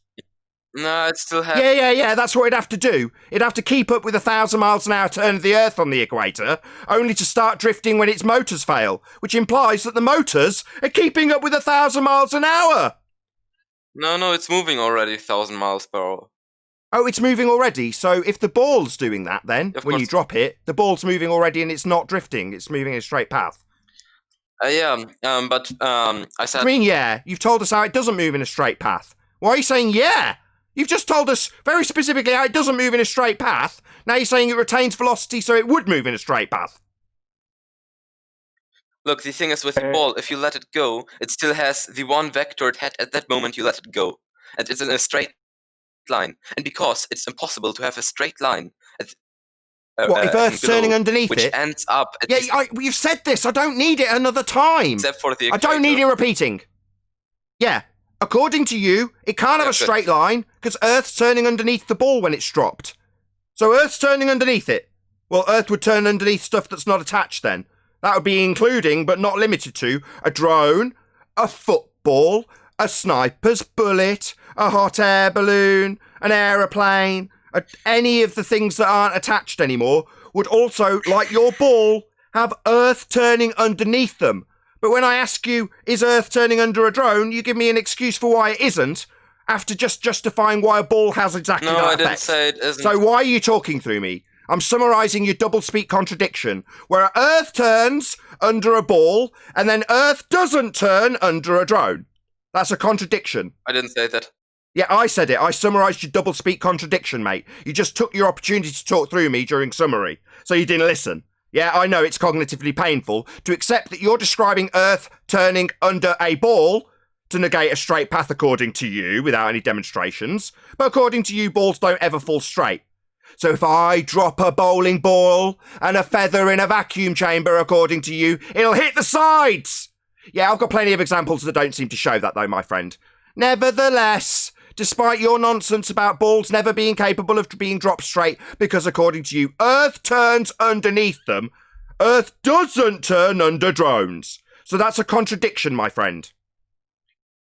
Nathan, that's exactly why I said before, I'm not sure if the Earth turns below them. I wouldn't say it like that. Oh, well, why would you say it about the ball then? Why would you say it about the ball then? It's not an either-or scenario. Either Earth turns underneath stuff not attached or it doesn't. It's not either-or. It's not circumstantial. Well, maybe it'll turn underneath. It either turns underneath or it doesn't. Nathan, I would say it like the ball is moving away from the linear or circular path of the object or the person who let it go. Yeah, because Earth turning underneath it, according to you. No. Yeah! Do you mean, yeah, moving away from its straight path because it's claimed by you Earth turns underneath it. Yes, Nathan! Pat, got your tongue? Not sigh. Yes, Nathan. I claim it moves from its straight path because Earth, I am claiming, is turning underneath it until I point out that a drone hasn't got Earth turning underneath it and then suddenly it's selective, is it? No, mate, just a contradiction. Your silence is absolutely demonstrative of your cognitive dissonance. Nathan, look, the thing, I want to continue with my ball. We can discuss about the drone later. Oh, I see. So we'll stick with the one where you assert that the ball's got Earth turning underneath, will we? And ignore the fact that Earth doesn't turn under the drone. We'll just come back to that later after you assert multiple times, having already said it twice, that Earth turns under a ball. Okay, Nathan, one question. Earth turning under a ball we're going to talk about, but we're not going to talk about Earth turning under a drone, right? That's what you want.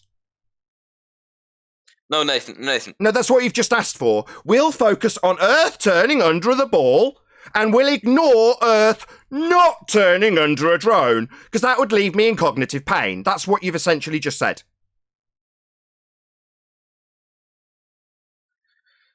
No, the thing with the drone is the drone has motors and everything, which keeps it up. Oh, I see. We're back to this shit, where the drone is keeping up with 1,000 miles an hour. How powerful do you think the drone's motors are?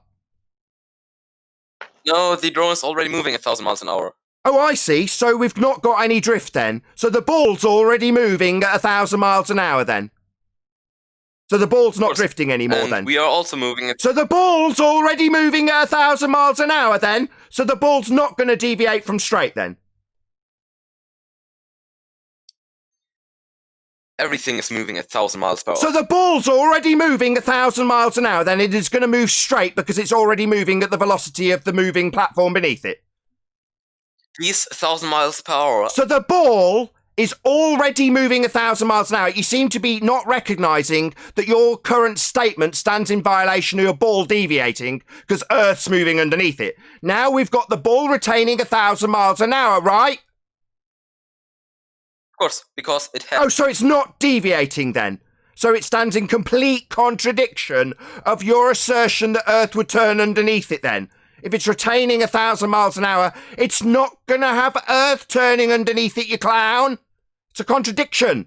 No, Nathan, look, the point is, if you let the ball go, it has a linear path, while you still have that circular path around the Earth. That's why the ball will deviate. Oh, so the ball's got Earth turning underneath it then, so it's not retaining 1,000 miles an hour then. So that's in complete contradiction to what you said 2 seconds ago. You're theoretically turning away from the... Yeah, you've just said everything's got 1,000 miles an hour turning, and my drone apparently retains that 1,000 miles an hour. I ask if the ball retains it, you say what? No? Sorry for me, that's right, yeah. It's a contradiction, my friend. You can't have Earth retaining 1,000 miles an hour velocity in the drone and not retaining it in the ball. But that wrecks your example where the ball isn't retaining it, it's drifting because Earth's moving underneath it. They're in complete contradiction, my friend. Nathan, this experiment is about... It's not an experiment, how dare you? This isn't an experiment, shut up. What an absolute joke. So, Nathan, look. If I can do predictions about this deviation, I can calculate how much it should be if the Earth is rotating and is spinning below it. Well, then if Earth's spinning below it, it's spinning below a drone. Yeah, What do you mean, yeah? So Earth's spinning beneath drones, then? They whiz away at 1,000 miles an hour on the equator? No, they don't! Earth isn't spinning beneath drones! Nathan, let me finish. He's contradicting himself worse than that, Nathan. Go on, Brian. If you would like. Yeah. Because, excuse me, are you claiming the conservation of angular momentum at any point in your description? He's claiming it for the ball, and then not claiming it for the ball. So he's saying, it will deviate because Earth turns underneath. And then when I say, does Earth turn under a drone? No, it retains 1,000 miles an hour. So does the ball retain 1,000 miles an hour? Thing about the drone, it's not a falling object. I'm talking... Oh, I see. So it's motors. Again, back to this shit third time in a row. So the drone's motors can keep up with 1,000 miles an hour. Next answer off your breath. It's already got it, right? Angular momentum, please. What? Yeah, it's already got the angular momentum. It's already got it. Yeah, you're just not answering me. You're just not answering me. So it's already got the angular momentum. Just ignoring me and talking through me before my conclusion comes, so you can assert the same crap. So you're saying the drone's already got 1,000 miles an hour. Everything is moving 1,000 miles per hour. Whatever. So the ball is also doing that then, yeah? Everything. Yeah, it is. So then it won't drift then. So Earth won't turn underneath it then because it's already got 1,000 miles an hour. It's retaining it. So it won't drift. Nathan, if you let the ball... Oh, ignore me completely, why not? After a short pause. So according to you, everything's already retaining 1,000 miles an hour, so your ball example doesn't drift anymore. Of course it drifts, because it has a linear vector. While oh, and so does a drone. A drone's got a linear vector. And I don't know... Yeah, so's a drone. If it will so's a drone. With... Ignore me completely. Just ignore me indefinitely. So's a drone. Sorry, talk. So's a drone. No, the stone is not a drone. The drone can keep itself up in the air while the stone... Oh, so what about when it flies upwards? So if it flies upwards, the opposite direction to the ball, Earth will turn underneath it then, right? The drone thing is a complete different thing. Oh, why? Because it doesn't have Earth moving underneath it. So I reverse your example and have the drone flying up to the top of a building, but Earth isn't turning underneath it, even though it's now got a vector. Of course it is. Oh, Earth is turning under drones. So if I launch a drone in the air, according to this clown, Earth will turn underneath it 1,000 miles an hour on the equator if I launch it upward. The thing about the drone is, like I said multiple times, I'm not sure if it asserts any forces or any direction. No, you are sure. You've told us it retains 1,000 miles an hour. That's why you... Sorry, why are you telling me you're not sure when you've told me it's retaining 1,000 miles an hour? You've told us everything retains 1,000 miles an hour, you clown. Now you're saying you're not sure? Nathan, look, everything moves at 1,000 miles an hour. Yeah, I heard! So why are you saying that you're not sure when it comes to the drone, then? That's because the drone... It's not moving at 1,000 miles an hour. Yeah, we're not moving at 1,000 miles an hour. If we did, his ball example would be true and things would drift, because Earth would be turning underneath them. Now, he's asserted Earth turns underneath this ball if you drop it. It can't not drift, Earth's turning underneath it. What about a drone? Oh, well, let's not focus on that. Drone. Yeah, please.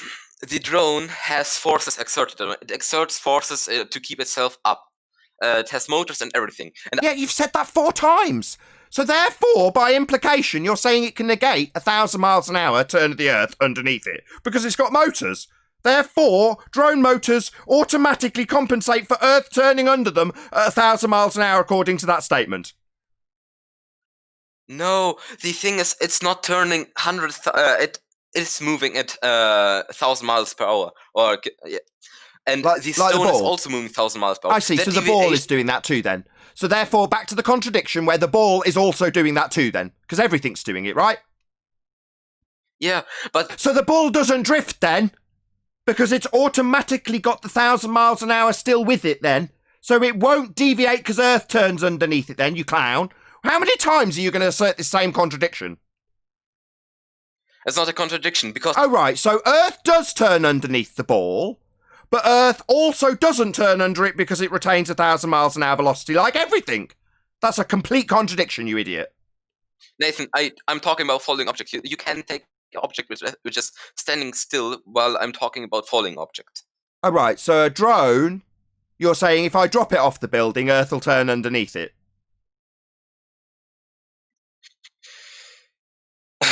Yeah. Yeah, sigh for me. Do you not realise how big a contradiction this is? You can't have it both ways. Earth can't simultaneously turn underneath stuff to have it deviate like your ball, and not turn underneath stuff because everything retains the velocity. Those are mutually exclusive positions, my friend. My problem about the drone is that it exerts forces. Yeah, it keeps saying it's the 5th time. That would mean the bloody drone engines can overcome 1,000 miles an hour at the equator. That's the 5th time. Don't care about these Nathan, can we 1,000 try miles it per a hour. different way? Can we try it a different way, Nathan? Go on. Clearly not going to concede, so let's try it from a different perspective. You know the experiments that you claimed about the North Pole test that people in things, yeah? North Pole test? What do you mean exactly? You made a claim that there were experiments that dropped things at certain parts of the world, and the only place that they didn't record an apparent drift would be at the North Pole, and you said that there were experiments that were demonstrating this. No, correct? Equator. That's the only straight line. Of course, you can go like to the North and South Pole on that point, but it wouldn't be a straight line there. Great. So these experiments were the scientific experiments. And so there would be no deviation at all. Were these scientific experiments? Yeah, I can talk about it. So I posted something in chat in live stream. So how did you? I wasn't even inviting you to waffle on indefinitely. You just asked for a yes. Yes, scientific according to you. Thank you. Go ahead, Sleeping Warrior. Not according to me. So don't obfuscate according and to answer the science. question. I Thank asked. you. According to science, they're science. Thank you very much. Go ahead, Sleeping Warrior. Second attempt. Right, so I've only got one question, and just answer the question I ask and don't deviate. How did you prove that the cause of the effect that you believed that you were observing was actually caused by Earth turn? Because in the calculations of to get my results, I used the rotation of the Earth, the latitude. But you correlated, right? But you didn't prove cause. I asked you, how did you prove, not calculate, prove. How did you prove that the cause was Earth turn? Because if the Earth is rotating at 1,000 miles per hour at the latitude of 45 degrees north, then the deviation has to be 1/24th of an inch. And then I need to prove it. But you're affirming the consequent with a correlative observation. You're not proving the cause of the effect. That's not science. I'm sorry. Yeah, that's affirming the This consequent is what's form of known as logical an incorrect fallacy. modus ponens. Yeah, that's affirming the consequent form of logical fallacy. Method? You've affirmed the consequent. Sleeping Warrior is right. Wait, I'm going to get my scientific method here. Is 1 second. if A then So we B, follow it. A therefore B. What you've done, But what- instead of... what- Hold on, what- Brian. what this guy is saying is Brian, hello? Sorry. You've affirmed the consequent. You've said if Earth a sphere, then you've said deviation. You said deviation, therefore Earth a sphere. That's affirming the consequent. That's not a scientific hypothesis by any stretch. Okay, let's follow the scientific method. Ask a question. If the Earth is rotating, would falling body... That's not asking a question, that's begging the question. Sorry, you don't know the difference between That's asking my a question. My friend, shut up. That's begging the question, assuming your outcome. So you're assuming if Earth's a sphere with that statement. Yeah, okay, why are falling objects... Why are you asking me? You just No. begged the question. Who's interrupting me constantly? Bloody hellfire. You've just begged the I question. am. Do you not understand? Oh my god, whoever's doing that, please I'm can you asking stop? a question. I'm asking a question. No, you're begging the question. No. Why what's are begging the- objects not falling directly QE, well, at hold the on a point second. underneath QE, hold on. something at certain My friend, latitudes. hold on. I'm trying to stop someone else interrupting. Go ahead, QE. Yeah, sorry. Can you hear me? Yes. Yeah, I can hear you. Yeah, he said he went through the scientific method, right? He said the first step was ask a question. That's not the first step of the scientific method. Can you post your one in chat? That's the only one. My one. It's Yeah, if you say mine is observe a the wrong natural one. phenomena. It's not science buddies. You got that from science buddies, didn't you? Ask a question. That's not the first step of the scientific method, son. I can ask a question. There are multiple. Are It doesn't matter. baltards retarded? Now, is that a scientific? I just asked a question. Does that fit in the scientific method? If you can prove it somehow. If you Am I follow going to the have? scientific method, and you can Okay. prove it. I ask a question. Am I going to have roast chicken for tea? Is that explorable by science? It's not predictable because we can't. You can do background research, how often you do that and stuff. But I don't know if you can find a pattern. No, it will be patterns maybe are maths. possible. That's If maths. not, it's not predictable. That's maths. Phenomena. Did I Natural. clear the word pattern? Just tell him. So science deals. If you can follow the scientific method. Yeah, we're telling you what the scientific method is. It's to establish the cause of naturally occurring phenomena by way of systematic experimentation based on a hypothesis. That's the scientific method. Okay, perfect. My scientific phenomena is objects not falling, deviating. Is that a naturally occurring phenomenon? The object is not falling My on friend, point. If okay, you take, every influence output. okay. You need to pause. Is that a naturally occurring phenomenon according to you? Objects deviating from Yes, straight. of course. So we're going to be establishing the cause of objects deviating from straight. That's your dependent variable. Well, that's pretty good because we've got half a hypothesis already. So what's your independent variable? Cause of objects deviating from straight when they drop. The rotation of the Earth. Excellent. So you're saying your hypothesis would be if rotation of Earth, then objects deviate from straight. What's the null hypothesis? Wait, the hypothesis was the null hypothesis. So if there's no deviation of an object, then the Earth is not rotating. No, you're getting it the wrong way around. You put Or the what do you DV mean? first, my friend. No. So the null hypothesis is the antithesis of your alternative hypothesis. So if your alternative hypothesis is if Earth rotation, then deviation of an object dropping from straight line, then your null is if Earth rotation, object not deviating from a straight line. So now all we need to do is actualize this hypothesis, right? Do you know how to actualize a hypothesis? Test with an experiment, confirm. Yeah, what is that though? What do you do? Okay, first of all, you predict. You make predictions. We've done that. What That's would the happen on a globe. we've done that. We've done that. We've got the hypothesis. Our hypothesis is our prediction. It's a scientific prediction. No, you need to make calculations. Exact. No, precise we calculations. don't. Like for That's example, on maths. the latitude. Shut up. Stop talking. No, that's wrong. That's maths. Okay. No.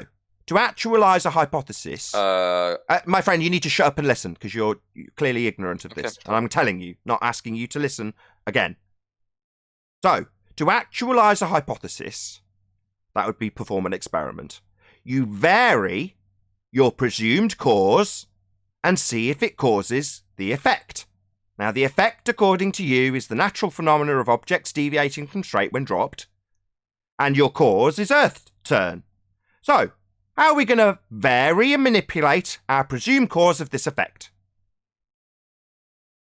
We're going to change our latitude on the Earth because the speed of the rotation will change with that. Sorry, So we sorry, my manipulate friend, the rotation. my friend, stop. Your presumed cause is what we're going to vary. That's how you vary it. You vary it. And your presumed cause is Earth turn. How do we vary Earth turn? The independent variable has to have an effect on the dependent variable. Yes, that's fascinating. I detailed that to you only 2 minutes ago. That's correct. The independent variable in an experiment has to be varied. Your independent variable's Earth turn. Now, how are you going to vary it, clown? I'll start insulting you because you don't recognise your stupidity at this stage. I change it with my latitude because if I'm... Sorry, you're going to vary Earth turn by moving yourself. That's varying Earth turn, is it?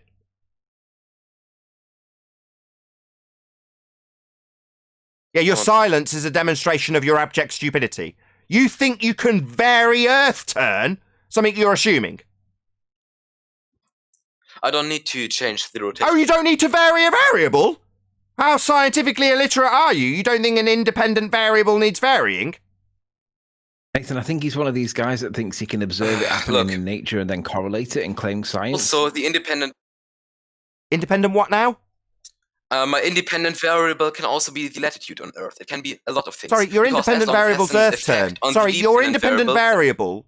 What do you think independent means? Do you think independent means can also be? Is that what independent means, idiot? No, So can't also be because it's independent. And independent means stand alone by itself. Alone. And your alone by itself variable that we're going to be varying is Earth turn, not latitude. A concept, by the way. It can be also latitude. Can be also. Independent means can be also, does it? Should we do this 5 more times, idiot? What's independent mean, idiot?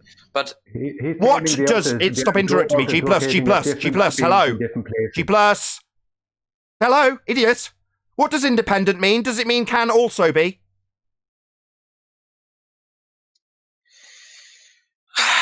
Yeah, that's that sigh again, isn't it, clown show? So no, independent does not mean can also be, idiot. You feel stupid? Do you not know what independent means?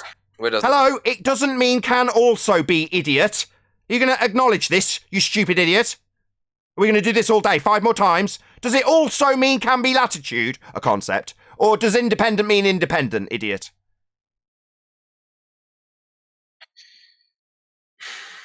Don't sigh! You stupid globe-believing idiot. You're having your ass handed to you by a flat earther. You just need to say no. I'm stupid when I say can also be when simultaneously claiming independence. You're a moron. No, independent does not mean can also be. Your independent variable is Earth turning. Now, how are you going to manipulate that, you utter idiot? Be the latitude. I can manipulate the latitude. You can't... And is that Earth turn, or is that something else other than your independent variable, you utter idiot? But my independent... Sorry, have we established what independent means yet? Or are you just back to, I'm going to assert it's something that's also, when it's supposed to be independent? Is it back to this nonsense? Yeah? What's independent mean? Define independent right now, before you tell me what it can also be, before interrupting me, of course. What's independent mean? What does independent mean, globe-believing moron? Do you want to explain what independent means or what? It means on its own, alone, not can also be. But I can have multiple things. Oh, so independent means multiple, does it? That's correlation, not causation. Sorry, does independent mean multiple? That's sigh for me. Does independent mean multiple, you thicko? But I can have multiple... Don't tell me what you can have. Tell me what independent means. Does it mean multiple things? Sorry, does independent mean multiples? You can have multiple things. Don't tell me what you can have. Does independent, thick idiot, globe-believing moron, does independent mean multiple things? Or does it mean independent on its own, alone? That one thing is independent, but you can have... Oh, so that one thing that you've asserted, that would be Earth turning, is going to be our independent, not but also this other thing, variable. Now we're back to it being independent on its own, alone. So how are you going to vary your stupid nonsense, non-scientific claim that Earth curve causes the non-phenomena of things deviating when you drop them? How are you going to vary your presupposition of Earth turn? Now it's our independent variable, not but also, I'm gonna before you do that again... speed of the Earth turn, not in degrees per hour. How are you going to vary it? I'm gonna change. I'm gonna change it, but not in degrees per hour. Listen to you. Sorry, how are you going to vary your independent variable? Change these. When are we going to get to the stage where this complete idiot accepts that he can't vary this? He's going to try and change it to something else. He's failed. Now I'm going to ask you repeatedly, how are you going to vary this stupid nonsense that you claim is an independent variable? How are you going to vary it? Look, Huey. With changing the speed of the Earth's rotation. Oh, you think you can change the speed of Earth's rotation? What are you, Superman? Of course I can. Are you Superman? You're going to spin around it and change its speed? The question on the table for the globe-believing idiot is, are you Superman? God damn it, man. You can't argue with that. What, that you can change Earth's speed? I'm asking if you're Superman, you stupid moron. You think you can change Earth's assumed rotational speed like Superman did in the movies? QE, you're arguing... Why are you talking to QE? I am a flat earther. My name is Nathan Oakley, and I'm explaining to this complete clown that his independent variable of an assumption that Earth turns is in no way variable. He has just told me that he can vary the speed of his assumed turning Earth. And I'm asking, is he Superman? Why aren't I getting an answer? No, but I can change my latitude. So you can't change your variable of independent variable nature, making it science then? You can change your latitude, but we've already established that's not the variable you said was the independent variable. So you can't vary. But I'm changing... Why are you talking? Why are you talking while you're getting your bum smacked? Sit down, be a good dog, and listen to how you're wrong. Your independent variable's Earth turn, and you can't vary it. You're now varying something that isn't your independent variable. Do you understand? Good, QE. We start again. And Stop talking to QE. My name is Nathan Oakley. I've just explained this to you. I'm a flat earther taking your argument to pieces based on your contradiction that Earth turns underneath stuff you drop, and Earth doesn't turn underneath a drone even though it's also not attached. Now, we're at that stage where you have to understand and comprehend your own cognition and its failures.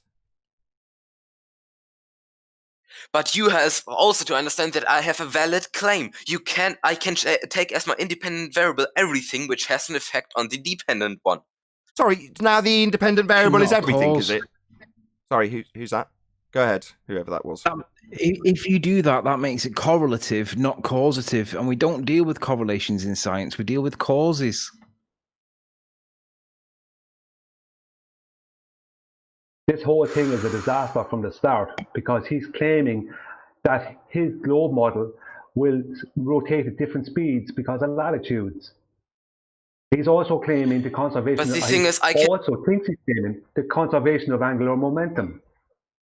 Let me ask you one question: Is the conservation of angular momentum momentum measured in miles per hour?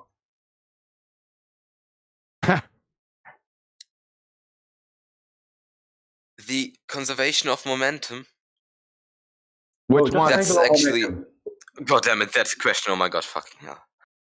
Conservation of angular momentum. He asked you a question. What are the units of measure for angular momentum? You're done. You don't know what you're talking about. You don't know what science is. You don't know what a hypothesis is. Your science acumen is below 5th grade. You're begging the question because you're trying to change your independent variable. Excuse me. I usually enjoy the dressing. He was dumb when he said hello. Excuse me. You're trying to change your independent variable or your hypothesis to latitude, right? You're begging the question because your independent variable is the Earth rotating. And you don't know what angular momentum is. My independent variable has... As long as my independent variable has an effect on the dependent variable, I can use it. Yes, we already know that. Why are you going 25 steps behind? Nathan already explained that to you. Why are you telling me I can't use it then? What is this logic? You have to make a new hypothesis, sir. Your independent variable initially was the Earth rotating. So now you have to construct a new hypothesis.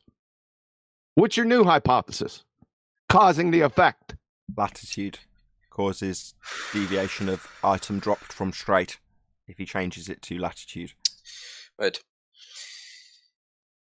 So latitude. You following what I'm saying? So now we have independent variable latitude causes items to move from straight. This makes no sense at all, does it? Nope. It's batshit insane, sir. And you're not proving your case. No, the thing is, as independent variable, I can choose everything. Real. My hypothesis... Number one. Of course. As long as my independent variable has an effect on the dependent variable, it's valid. It's valid. You can't already argue know with that. I don't care but you about keep... feelings. Oh my god, dude. Now, let's go back because your science acumen's a train wreck. Let's go back and you answer Brian's question. What are the units of angular momentum?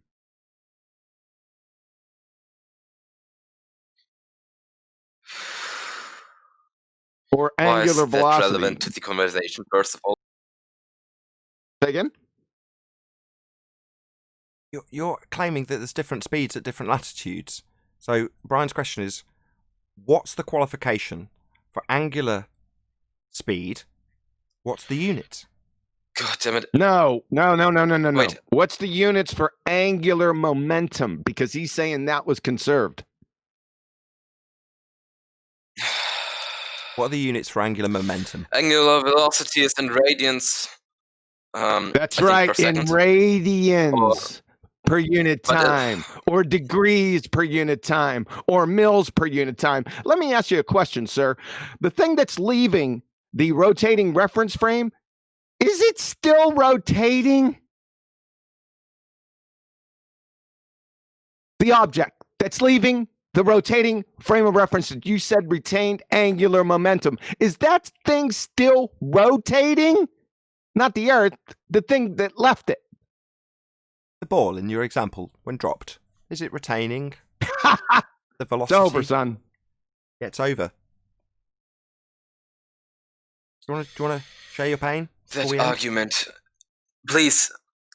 I don't know why you wouldn't accept it, but if you won't accept my independent variable... So completely ignore the point. So QE's just summarised how he's claiming we have a retention of angular velocity, right? And it's given in radians, and he's saying, does the item that's left the reference frame continue to rotate, i.e. have a rotational velocity attributable by way of retention of the angular momentum that it's got when you drop it? Now, obviously, if that occurs, there's no deviation anymore. So I example it in the ball, it's like, well, does that retain the velocity? Because your example is with it drifting, not retaining velocity. But he wants to go back to his independent variable rather than process that. Yeah, it's much worse. It's much worse because he's saying that whatever object he's dropping, I wasn't here in the beginning, is conserving angular momentum. It's non sequitur on steroids. Indeed. With that, I'm going to say a huge, massive, enormous thank you to both Google and Discord panels for making today's after show possible. And of course, a massive thank you to all of you in either Nathan Oakley 1980 or Nathan Oakley Premiering streams for hopefully smashing the super chat, liking, commenting, sharing, subscribing, and all that good stuff. Be sure to check out nathanoakley.com and the Flat Earth Debate Forum to keep up to date with the community debate. I've been Nathan Oakley, and I'll see you all in the next video.